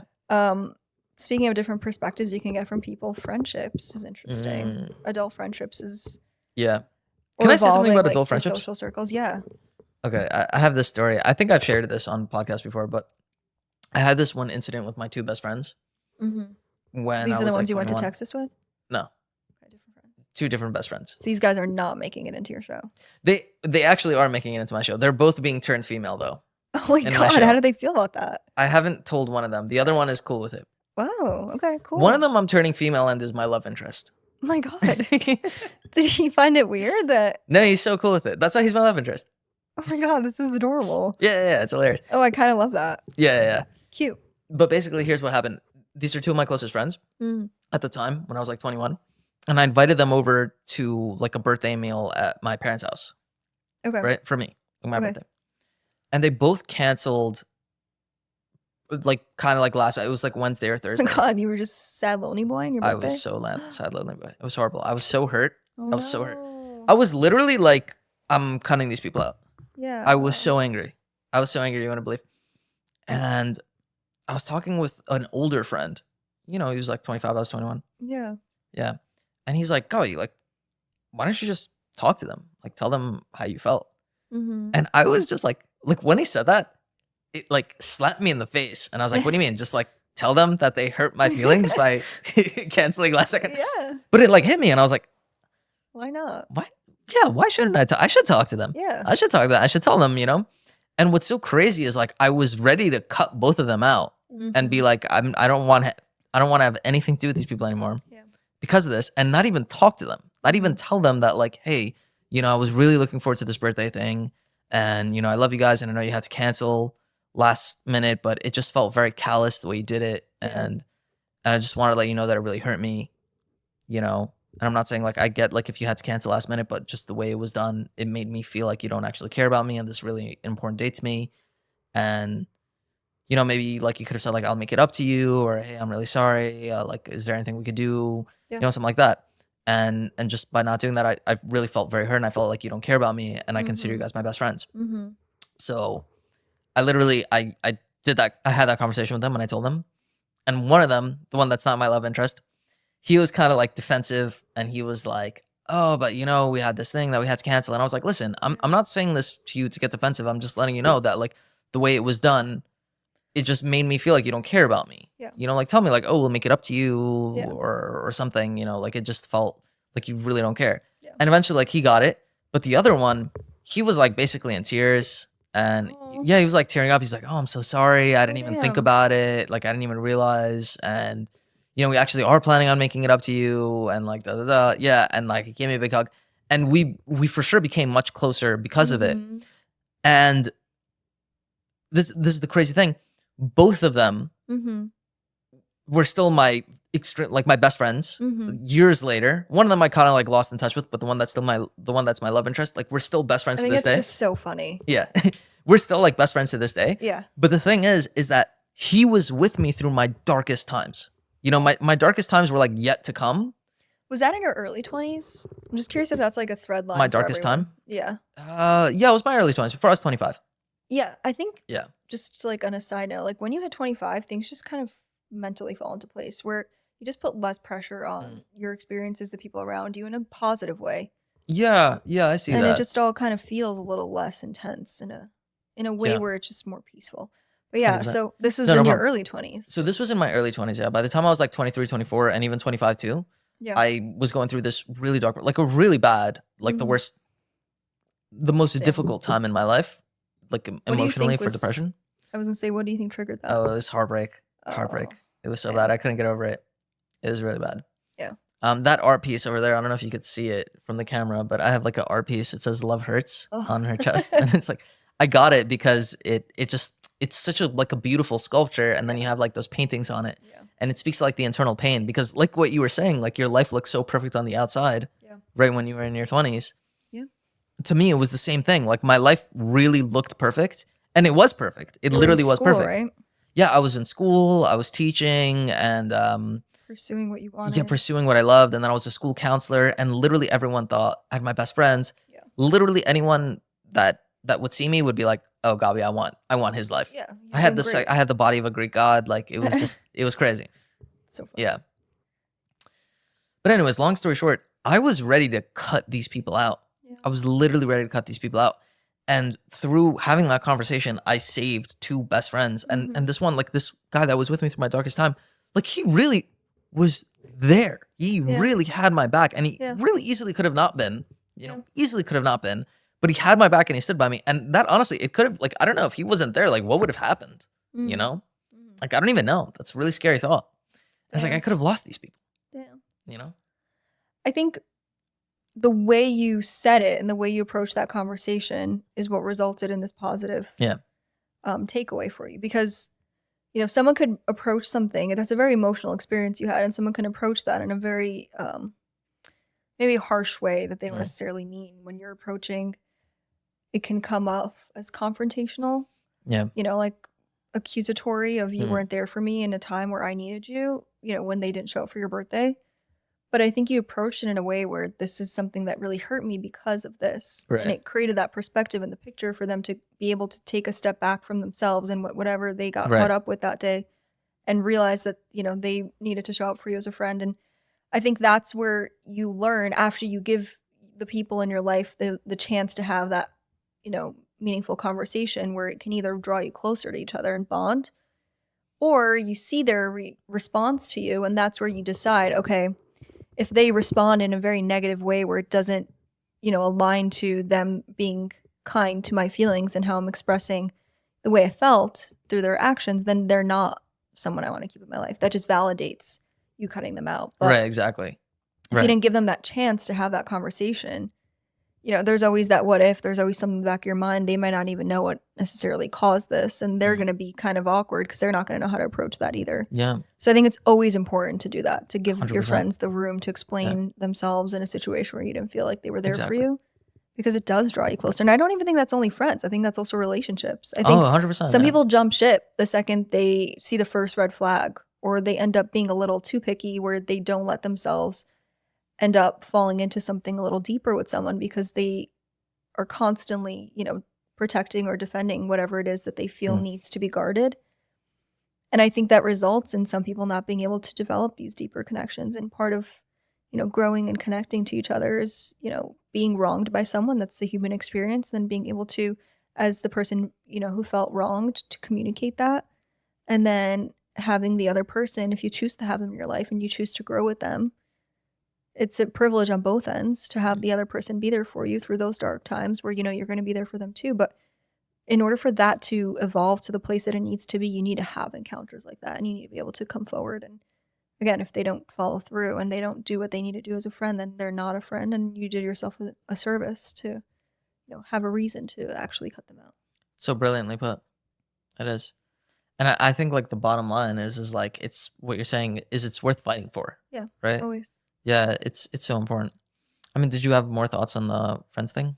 I was gonna say, I'm just looking down at my phone because I had a couple things that I wanted to chat about, but I guess just like how friendships change as you transition into adulthood, where everyone is on that, fork in the road where they're deciding where they want to go. Are they turning right or left or going straight? And you're going to have people in your 20s that get married and have kids right away. You're going to have people in your 20s that decide to go to med school and are students for most of their 20s.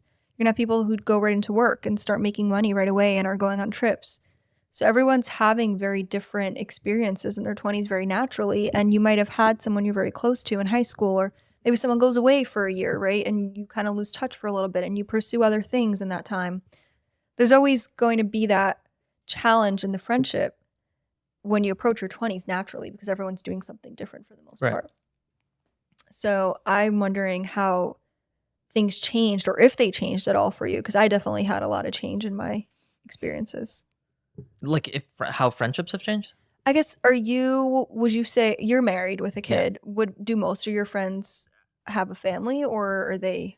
It's like about 50-50. Interesting. Okay. Yeah. So you see, you're at that point where it's not a given that everyone's married. You're still youngish. I think, okay, so this is also interesting. Like, we grew up Orthodox Jewish. Right. So there's a community pressure to get married young. So I think most of the friends that I had growing up, the ones that are not married, most of them feel a pressure to get married. Right. Unless they're not religious. Which it's okay if you're not. 100%. More than okay. More than okay. Like, really, honestly, wait till after you're 25. Wait for that friggin' prefrontal cortex. For sure. Everyone's at their own time and own pace. Yeah. Yeah. Yeah. I also think everyone's different. Like, I'll tell you, like, me and Chaviva, we got married like we were pretty early, right? We were pretty young. I don't regret it at all. And then we had a baby right away. Like I honestly, it's the best thing I've ever done. Like, I would never take it back. It's beautiful. But that being said, like, I'm not going to say that that's not ideal, because it was ideal for me. I would say, like, that's maybe not for everyone. Yeah. Right. Being someone who's so multifaceted and, kind of dipping your toes into so many different things. Like, you're doing, podcasting, you're working, you have a family, you have, now your side hustle and hobby with comedy. And art collection. And art collecting, all of that. Pokemon playing. How do you, or do you find that there are ways for you to stay deeper connected, or like meaningfully connected to your friends, as opposed to just staying in touch and like hanging out once a month? I mean, aside for like calling them on the phone and, like you said, hanging out once a month, I don't know. You really have to make an effort to do it. But I'm trying to think, like, what else can you do besides calling them and hanging out once a month? Or maybe even if it is like calling them or hanging out, how do you make those encounters meaningful and something that continues the bond, as opposed to just being kind of surface level? Or unless it never was. I would say it never was. Okay. I would say it's always just fun. Every time we talk or hang out, like, we just call it like, 5-minute call, and then it's like an hour and a half, Yeah. Yeah. And then when we hang out, it's always deep. That's fair. Yeah. I feel like that's kind of like our dynamic too. Like, I don't think we see each other very often. Right. But when we do, it's always just like a deep convo. Yeah. Which I enjoy a lot. I think I thought about that question, and like I came up with that question in a backwards way, because there's things that I do very intentionally with my friends, and I'm like, how do I phrase this question? I'm curious. Yeah. Something that my friends and I basically, Elle wanted me to ask you ask that question. Well, no, I was trying to think about how I have such a strong connection to my friends. Yeah. And I was like, I wonder if people do this with their friends, and I wanted to understand from you, like, if there's something that you do intentionally to create environments and spaces for you guys to connect on a deep level. Like, I haven't even thought about it on that level. That's so interesting. Yeah, I would just say, like, we hang out, or like when we can, and we talk on the phone pretty frequently. Spend time. Sometimes it's nice to just have your friends, and I have like a couple friends where it's just like we just enjoy to catch up. Like, we don't see each other that often, but when we see each other, we just want to talk about our lives, and it helps me get perspective and reflect on things too. Hearing seeing their facial expressions when I say something, like, all of that helps me kind of internalize. We were talking about this. I feel like we don't, in this natural experience that we're having in this world, we are constantly taking on new opportunities, going through change. Sometimes we don't celebrate the wins. Yes. We don't celebrate the things that we've already accomplished. We're constantly thinking about what's next, and that's like a whole other topic I want to chat about. But such an interesting topic, and good I want to tell you what I do with my friends first. Sure. Yeah, good. So I have to say, cultivating a very connected friend, and I'm saying friend and kind of cutting it off there, Because you're not always going to have that group of Mm. friends in your adulthood. Like, I think it's very easy to keep and maintain that in high school and elementary school because you're going to school Right. together every day. For You're sure. always around each other, which can also be a downside because if you don't bond or connect to anyone, you're, kind of the outsider there. Right. So that's the tough thing socially. And that's also what's so sad though. I feel like a lot of people don't even have that. Mhm. You know? Yeah. And I think there's ups and downs to having this like already pre-cultivated environment. People feel peer pressure. People feel like they have to follow suit with something. When you're done with school, these people will probably not matter. You choose the people that you stay in touch with. I have two friends from high school that I'm still in touch with. And one of them is one of my best friends. And the other one, we had a little bit of a break in our friendship, but we're so close now. And I feel like we can talk to each other about anything. And I think that's very natural. I think that happens. I think people go off on their own little, side quests and then they come back and everything kind of comes back if it needs to. Mm. But don't put too much pressure or like having to understand or know, because to your point, someone like you who's very emotionally intelligent was willing to just kind of cut people off because you had such an emotional hurt from something that someone did. Which would have been emotionally unintelligent to do, by the way. Yes. Yeah. But sometimes people that are very emotionally intelligent Right. fall suit to that. We're humans. We're going to have those things. And I think I had encounters like that with people and it ended up coming back, but I didn't question it too much when it happened. I'm like, if someone's choosing to take space, that's their decision. Yeah. I'm going to let them do what they need to do. And if they come back, they come back. And that's beautiful. But I feel like as long as you have consistent one or two people that you feel connected to that's outside of your family, outside of your partner, I think that's important to have. Right. And something that my friends and I do, and again, very tight-knit circle, I don't really care to have a lot of quantity at all at this stage. Like I only have so much time. I need it to be very quality with the people that I have. Love But when we do get together, we're very big into giving each other cards. Like it doesn't have to be that. something That's cute. So it doesn't have to be like a birthday. It doesn't have to be anything specific that we're celebrating or a holiday. We just get each other cards just for fun that like either align to like an inside joke we have or, something that we like. Like I love cats. So my friend always gets me different cat ones that I think are so funny and cute. That's hilarious. But we do that and we've taken it to the next level where now it's kind of like an arts and crafts or a hobby where we're doing watercolor cards. And I'm dragging my boyfriend into it too. But like it started with my friends where we were just doing cards for each other and it became very personal where we were doing like writing very strong, cute affirmations or very lighthearted affirmations about why this person's special to us. And I've kind of collected this, pile of cards that I'll read to myself sometimes when I'm sad of just people a couple people that I'm very close to that have written very beautiful things. And That's so sweet. It's mutual back and forth and we always leave exchanging that for each other and it helps us bond and reflect on our friendship. So I love that. Yeah. I love that. Little way to feel connected in adulthood. At one point when I was getting a lot of really meaningful compliments in my life, Mm-hmm. I like wrote them down. Yeah, you should. Yeah. And then when I was sad, I would look through it also. That's beautiful. Yeah. I think it's important to document the things that we might be a little bit more passive about in general. It's a good point. So That's that a could really be good those wins. Like when you think about work, something I did to help in the corporate world, you need to sometimes build a case for yourself. Sometimes doing really well and having good performance isn't enough. So if you can document that and show it to the right people, that goes a long way. So I learned that at work to document all my Interesting. accomplishments, document all the shout outs I got, document all the things that I, stood out for or things I got involved in. And then that was a quick presentation. It ended up being like 20 something slides that I showed a couple people that were able to get me promoted pretty quick. So That's awesome. I took It's that brilliant. lesson. So I took that lesson to life too. And that's what you just said you did. Like you Yeah, yeah. document the things and it's for yourself too. I was able to kind of take a step back and be like, wow, I did a lot this year. This is impressive for work. And I started doing that for life too. I look back at pictures. Like I sometimes just take pictures. I don't have any social media, but I take pictures in the moments because I want to look back when I'm laying in bed It's being so crazy. sad girl. Yes. Yeah, right. It's so crazy. I like look through pictures sometimes. I'm like, oh my God, I totally forgot I did that thing. Yeah. Yeah. Isn't that interesting? It's so interesting. Have you ever had this experience where you look back at pictures from like a year ago and you remember how you felt because those feelings are like consistent. The Right. mindsets are always there. Yeah. But you're like, oh my God, I would not think that those were the thoughts or the feelings or the things I was experiencing in this picture.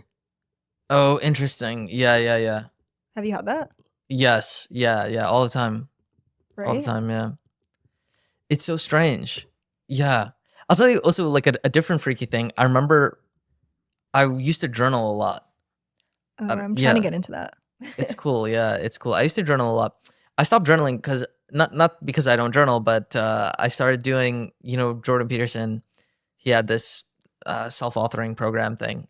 It's really long. Like I'm doing it the long way. I'm basically like filling out most of it. So I Okay. do it every morning. So I'm like I'm kind of like, I don't know, writing an autobiography, I guess, or something. But like yeah. So I'm doing that. What are the types of things you write about? So he had you so the prompt for the past authoring, which is the part that I'm doing now, he tells you like, okay, break up your life. I forget exactly, was it like 7 epochs, like 7 chapters of your life? So I did like, okay, before pre 1A, Do you right? remember things? Yeah, yeah. Wow, I I have really memories don't. from when I was 3. Oh my gosh, everything's a blur. So most of it is a blur now. I used to have even more memories. Wow. Yeah, I remember having memories, but I don't remember them anymore. Some of them. It's like a dream. Like you Yeah, wake yeah, up, it you're feels like, like a I dream. know I had dreams. Yes, right. I remember a lot of my dreams. Okay, it's actually funny. I have Do it you use here. ChatGPT Oh my god. I use ChatGPT to do decipher your dreams. Yeah, dreams? yeah. I do. Oh my gosh. I do. Okay. It doesn't. That Does it work? hasn't I been. haven't tried It it. hasn't been great. It hasn't been great. I told it like, okay, be informed in all the I relevant. need to use ChatGPT more. I use it at work. 100%. I but I don't love use it in my ChatGPT. life. Okay. Yeah, I use ChatGPT basically for my life and for my work. Wow. ChatGPT has done everything for me. It's literally the best thing. It's like your own assistant. Yeah. It's Yeah, amazing. exactly. But it's an assistant that's like a genius that knows Exactly. everything on the web. 100%. It's freaky. ChatGPT is like the web, but like times 10. It's Like amazing. it's so much better than the internet. The only one issue that I would say, meaning the not issue, the pro that the internet has over ChatGPT is that the internet connects you, to people and whatever. Like, Yeah. yeah, but like instantly, like ChatGPT wrote my resume. Yeah. It made all the designs for my website, all the wording, That's everything. amazing. Yeah. All my profiles, emails. I use ChatGPT to write all my emails, Wow. like everything. Yeah. Literally anything I need, I ask ChatGPT. Mm. Yeah, and it does it for me. I've been liking the like create a data table of this where it just Yeah, like it does lays that too. out Yeah. things instead of like a bullet point. So Like, what if you you could just want do, to see it and it's right? so nice. What you could do is, this is what I'll do eventually. I do that weekly check-in 3 days a week, right? I'll do like make a data table for the month so I could see visually what I did. Yeah. Okay, wait. I actually want to understand it a little bit more. Because it seems like a really I'll tell you my okay, backtracking. Sure. Journaling I think is really cathartic because you could just write down your feelings in the moment and get them out of your head, which I'm someone who's like always thoughts going on in my head. And it could be debilitating where I'm like, I'm not productive because it's so consuming. So if I just get it out, I feel like in the morning, it just like is a fresh start to the day for me. So I'll challenge myself to write literally stream of consciousness for a full page. And I got mini notebooks just to start. So it's not like a lot. And I've been doing double sides. So stream it ends of up consciousness is the way to go. Yes. So I've been doing that. It's hard for me to get into the habit of it because sometimes I'm like waking up right before I have a meeting. So I'm not going to have time to do that. But when I'm in a good routine, I wake up and that's the first thing I want to do. And I started like for the last 3 years, I've been doing that 5-minute journal.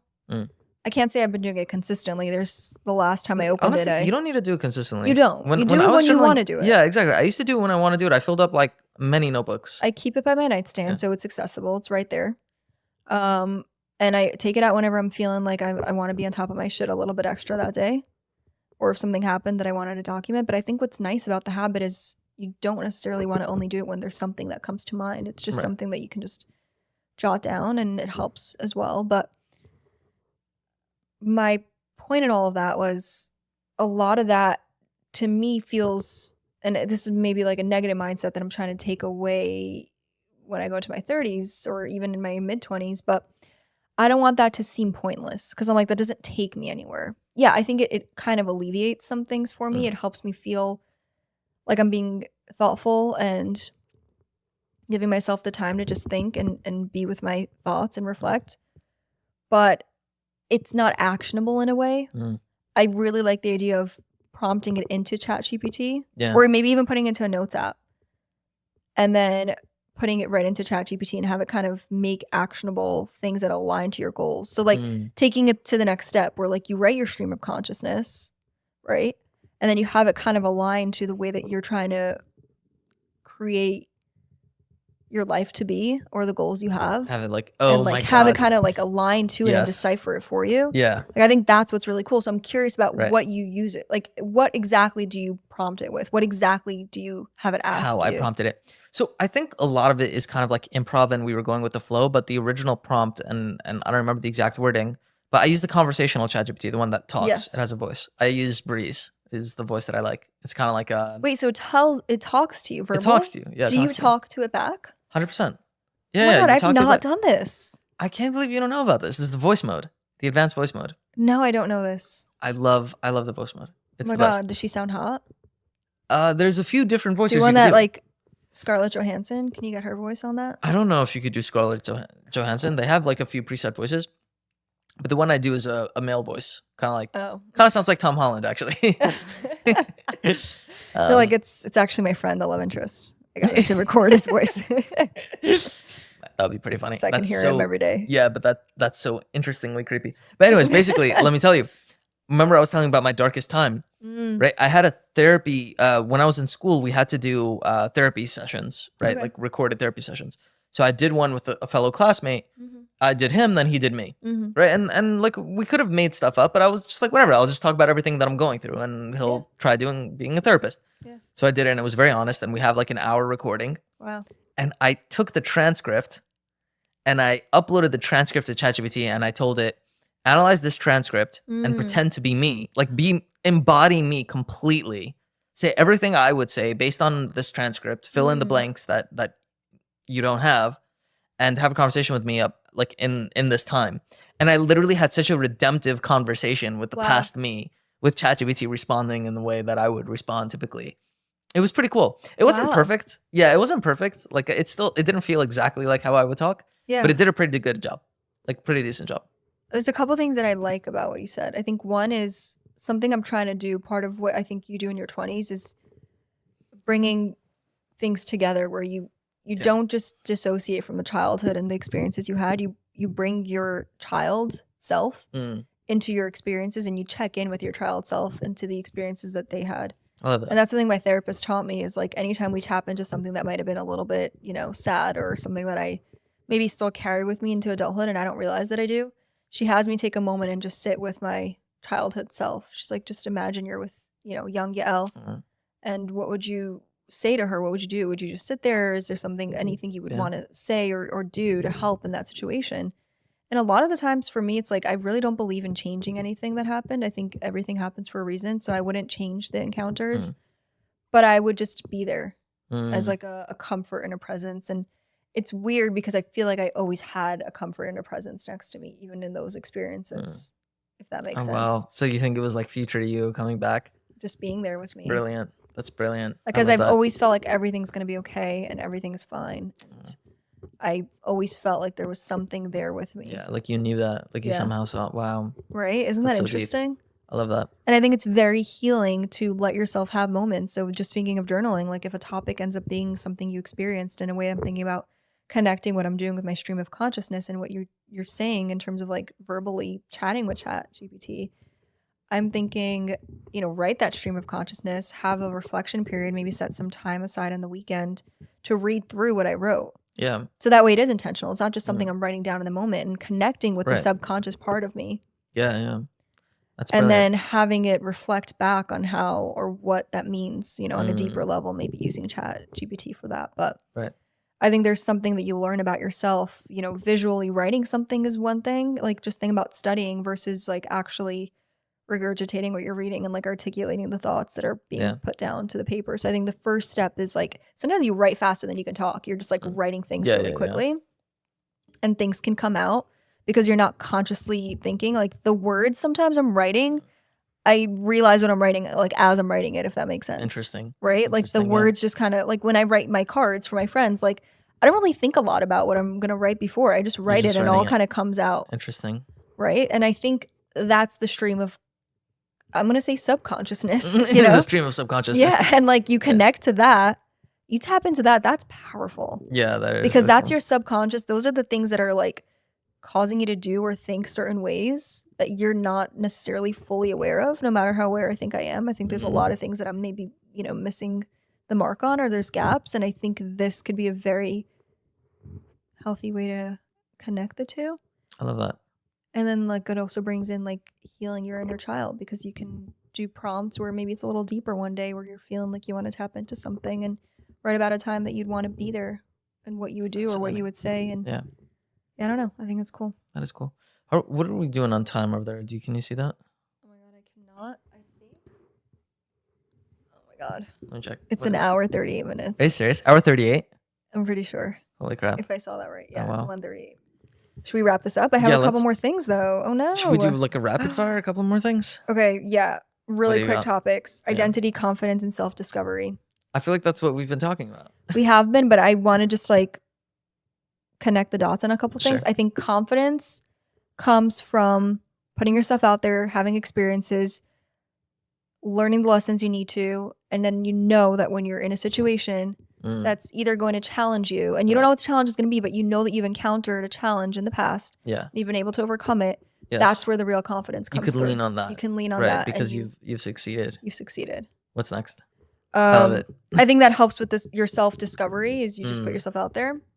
And your identity as well, because you figure out what you're aligned to. And your identity does not have to be consistent every year. Like there's things like that you're evolving. You're always evolving. Yeah. There's things that I really it's so funny. I have an alter ego self of what I really think I am, but I'm not. Interesting. Okay, fascinating. Like the alter ego Yael, who I am like I so strongly identify with, is super, super organized and clean.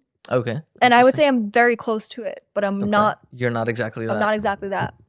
Also, That's when I was in fascinating. school, like I always wanted to have these perfect notes that were like highlighted and cute and like on bubble letters. I don't know, all that stuff. I did not.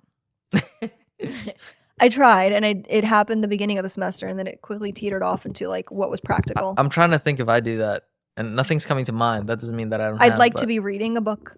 Oh yes. At all times, I'm not doing that. Like there's just things that I want to be doing, and habits that I want to have. Yeah. Like I'd like to wake up and do yoga every morning. And I'm trying to do that. I'm trying to get these habits. And like I think a lot of it's just like embedding it into your. It's really hard because you work like late, right? And then I don't think that's ever a good excuse. There's always time to do things. It so is. Like I'll tell you, I wake up at 6 a.m. now. I think I need to go to sleep earlier so I could wake up at 6. If I wake up at 6, I would be unstoppable. No, 100%. And so much time and in I your am day. unstoppable now. Yeah. So much time. But When did you start doing that? How long? Okay, so I'll tell you. I've been doing this for like 3 weeks now. Wow. Yeah, and I've been very consistent. But basically, here's how I did it. I have somebody that I was very close with, a mentor. So we meet and we do Bible study in the morning. Nice. Yeah, at 6 o'clock. So it forces you to get up. It forces me to get Someone up. that's holding you accountable. Yeah, exactly. It's accountability, and he's waiting for me. See, I've been tempted to do something like that where I like sign up for an early Pilates class. Right, and then I have to get up. That's gonna be tough. Also, like my thing is good because it's not high energy. Right, like all I have to do is get up, and then once I'm up, right, I'm taking caffeine. I feel fine already, and having a conversation You're like turning about your that. brain on before you have to do your body. Exactly, Okay, exactly. that's And then once and that goes on for 20 to 30 minutes. Wow. And then I do stretches, and Nice. yeah, I go for a walk. I meditate, and then I Nice. journal. I do that self-authoring thing. Wow. So this past 3 weeks, and then I talk to ChatGPT, and I play piano. I Wow. practice. Yeah, I come down here and practice. So like that is literally the first 2 hours of my day. I'm doing those things, and it's like literally amazing. And then after that, like around 8:30, whatever, Yeah. Shari is getting up, so I make her a bottle, and then we're just in bed, and I'm giving her a bottle, and I hang out with her for like until I have to go to the gym. So I take her to the babysitter, go to the gym. That's very sweet. Yeah, and then do my whole day. It's a good routine. What time do you It's go to a bed? great routine. Literally, this is my night routine. It's like 8 o'clock. Oh wow. Yeah, no. So I'm done. I'm like done with clients 8 o'clock. So I finish my gosh. my Okay, I work thought day. you're like starting your night routine at 8. Well, I guess I do. technically. I mean that is like the start of my Yeah, night yeah, routine. So I come upstairs, I eat dinner, right? As soon as I'm done with dinner, I go into bed. Yeah, and I'm already usually when do you exhausted by that gym? point. When do I go to the gym? Yeah. In the morning, like 11:30. Oh wow. Okay, got you. I don't know. I thought you were doing that at night. Yeah. I don't think I could do a night gym. I don't know how anyone does it. I need to like calm down. I'm not gonna go 100%. move my body. Let me explain the rest of this night routine. Yeah. I literally I'm in bed and I'm watching like a show and editing a So video. good. Yeah, literally. That's And then I go to nice. sleep like 9:30, 10. Do you ever fall asleep to like The Office playing? Like Oh, you all the need, time. Like some noise in the background. Yeah, all the time. I used to never do that, but Khaviva liked doing that. And so I just got used to it. And now I just need it. I can't go to sleep unless there's something playing in the background, which is so stupid. It's like so ridiculous. don't know. I feel like sometimes I can't fall asleep to things in the background, but I like to just have like a comfort show on Yeah. to help like calm my mind before I go Right. to bed. Yeah. Right. It's not even about calming my mind. So we're so over time. We really I gotta know. end. Should we end What else this? we got? I was just gonna say romantic relationships and dating. Oh my God, we didn't even talk about We didn't romantic talk about relationships that. and dating. I think we talked about communication. Right.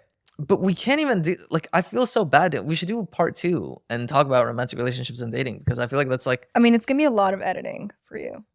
to Like what? if you're trying to get this all into one. What if you just post this into 2 parts? I should do 2 parts. I don't Are want you to do tired? that. Am I tired right stop? now? Yeah.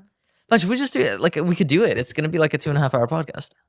No one's gonna listen to it after the first like 20 minutes. I think people that like my stuff, that are discovering it, Okay. would listen to it, especially if you're just in the car or whatever on. Yeah. You know, Just listening have to it playing. podcasts. Sometimes I wish when I listen to podcasts, which I do a lot, I wish they were longer. Yeah, exactly. They're some of them are over an hour, and I'm like, I could have just kept listening.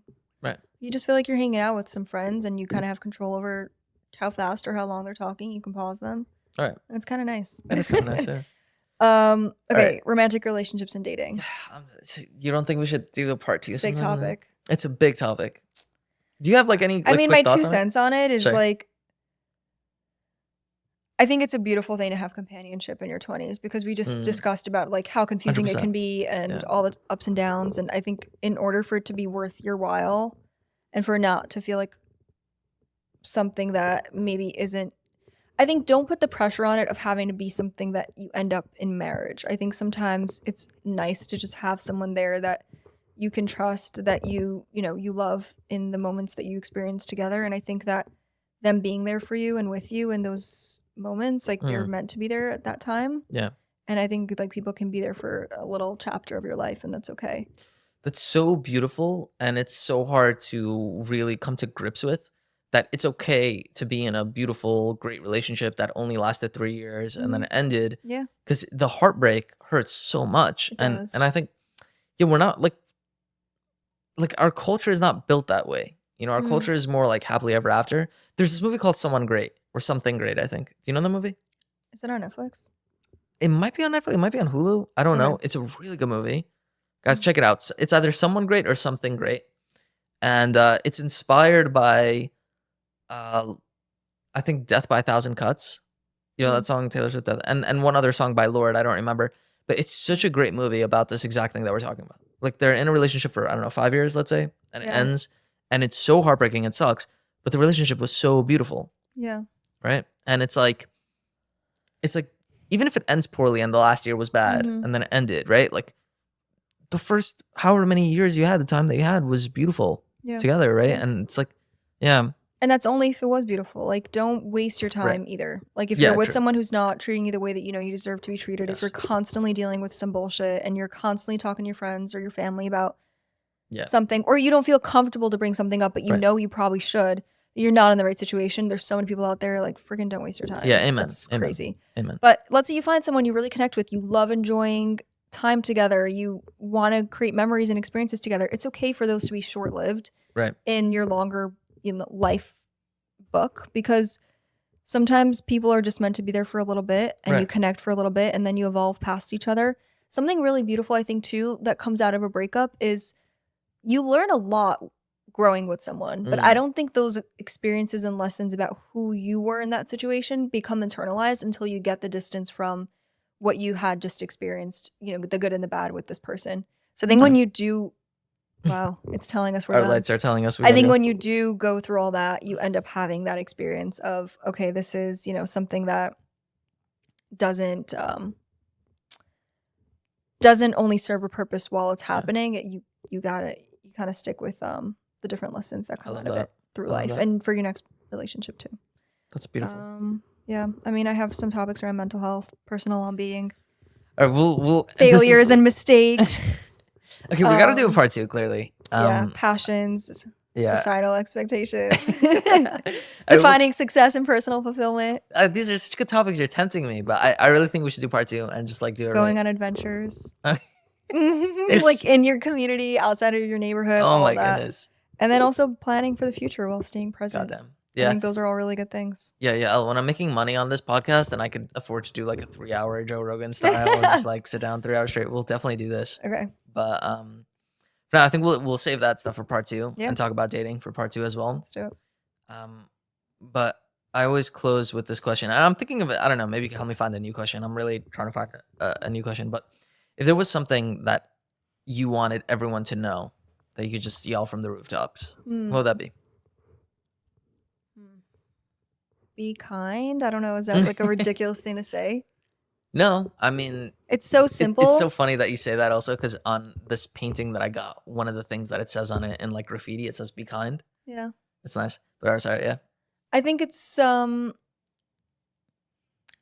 think it honestly takes a lot of energy for some people to be kind, but you really never know what someone's going through. You never know what their life experiences and encounters have been like. You don't know what their day looks like. And sometimes when I'm going through a really hard time and I'm encountering really shitty people, I just try to be so patient with my reaction to them, because you don't know, again, what they're going through. And some people might not be going through anything and they're just a shitty person, but just if you're being kind, you're going to always have your heart kind of like a consistent rate, and you're taking care of yourself by doing that too. You don't want to waste your energy on someone who's not worth your space and anything that really matters. So just be kind to people. I think it goes a long way. And if everyone's being kind to everyone, then we wouldn't have any war or arguments or anything in this world. Wow, that's brilliant. It brings upon peace, because everyone's feeling comfortable and good in their environment. It's brilliant. I like that. You know, it's similar, like what you were saying in the beginning. It's a Socrates quote: "Be kind to everyone, for everyone you see is going through a hard battle." Yeah. Yeah. I like that. Yeah. Thank you so much for coming. Of course. Where can people find you? Literally nowhere. I'm on nothing. Yeah, you're on no Maybe social on media. part 2. On part, yeah, people can find me on part 2. Yeah, and then the Golden Globes. Oh, yeah. With in me like here. 10 years. In 10 years. 10 years? That's a good time. No, that would be so early. If it happened in 10 years, That's that would quick. be like, I would be You shocked. made it. Yeah, I'd I'd really be like, wow, I can't believe this actually took off. I'd be pretty shocked. Yeah, but thank you so much for coming. Yeah, of and course. in closing, I always say this. This is like my tagline. I always forget it, but I'm always just like, think for yourself. You're more curious. Start again. You're more capable than you think you are. Think for yourself. Stay curious, and to the rebellion. Wow, it's beautiful. That's my closing remark. Oh, I didn't play the song. Should I play a song for these people? All right, I'm gonna do a song for closing. Let's do it. Should I do the song that I wrote to get engaged to? I wrote this song for Khalifa.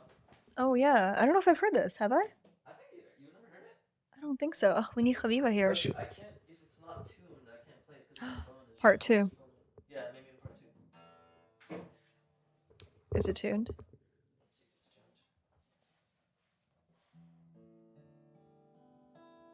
It's actually not bad. Let's do it. I'm actually doing this. Yeah, why not? This thing's long enough. We can keep going.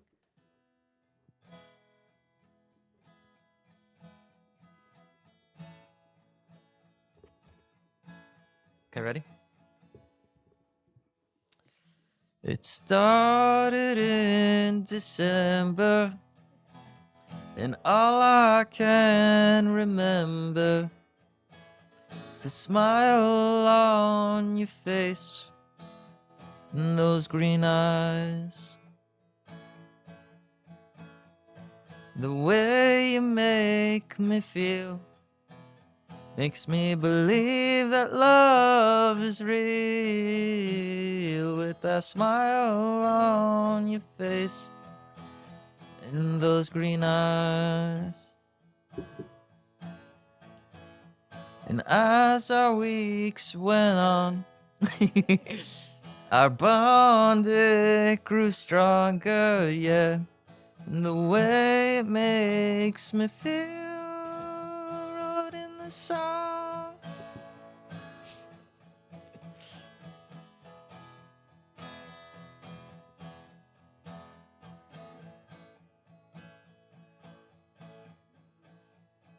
Smile.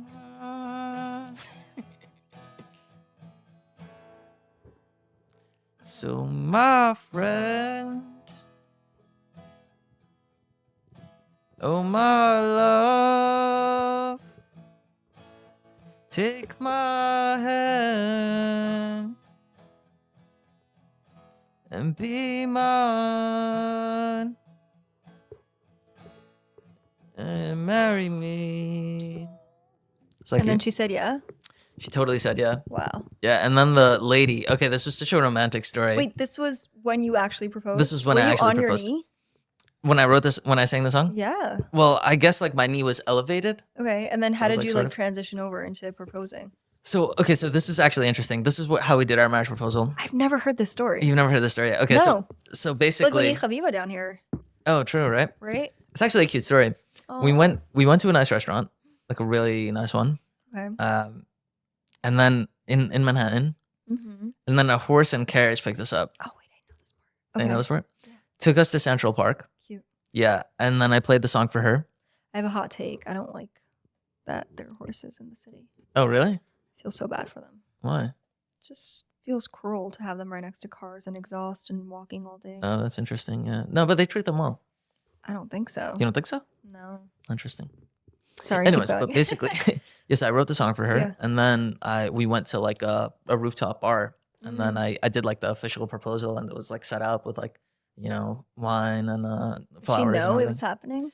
She knew like I was thinking like I was gonna propose at some point, and like she knew. Yeah, she knew. I didn't like tell her. Okay. And then, so yeah. you just pull out the guitar? I'm confused how that came about. Okay, so basically, what I did was I had her friends Okay. bring the guitar with And they to met the- you at the rooftop. and they went with the horse and carriage lady from Central Park to pick us up at the restaurant. Oh, so they were on the horse. To go there. Yeah, then they got back a different way. Oh, I see. Okay. Yeah. But anyways, basically, what was I saying? So you sang so the song at the restaurant? So I sang the song at Central Park. Oh my God, that's Yeah. really cute. The horse and carriage took us to Central Park and I Oh sang my it there. God. Okay. Anyways, I- but yeah, basically yeah. the horse carriage lady was Mm. like, "Oh, that's such a beautiful song. Is that Ed Sheeran?" Oh. I was like, "No, I wrote that. That's so flattering." Yeah. it has I an Ed haven't- Sheeran vibe for sure. It's a bit of an Ed Sheeran Yeah, vibe, right? yeah. So I didn't do it perfectly. I like forgot, like there was a couple of chord transitions and like a little thing that I Yeah. forgot how to do. Like I'm a little bit out of practice. Yeah. Wow. But it's pretty simple chord. Well, it progression. sounds really good. Thank you. I You're appreciate gonna it. write Sari's song for her. I've already birthday? written her song. Stop. Yeah. Should I play it? I think you have to play it also on our February birthday party. We do it. Oh yeah. We Got should. a lot of February. That's a good idea. birthdays. Yeah, I wrote her a I song. like the ring you got, Habiba. Oh, The thank you. amethyst. It's really nice, no? It's beautiful Yeah. for your birthstones. It's very It's cute. yeah. very cute. Yeah. Anyways, we gotta cut this podcast out before I do like a whole concert here. Impromptu concert. Yeah, impromptu concert. We've already talked for 2 hours. Yeah. Oh, I wrote you a song too. You did. 'Cause Yeah. We were Secret Maccabee. Yeah, exactly. Full Exactly. circle. 'Cause we talked about Yeah, that full circle. already. Yeah. Anyways, yeah. Oh, thanks for coming on again. This has been a course. lot of fun. Oh, are we at 2 hours yet? We're basically like 2 hours, yeah. Wow. Okay. Yeah. Let's just end it before. All right. Bye, guys.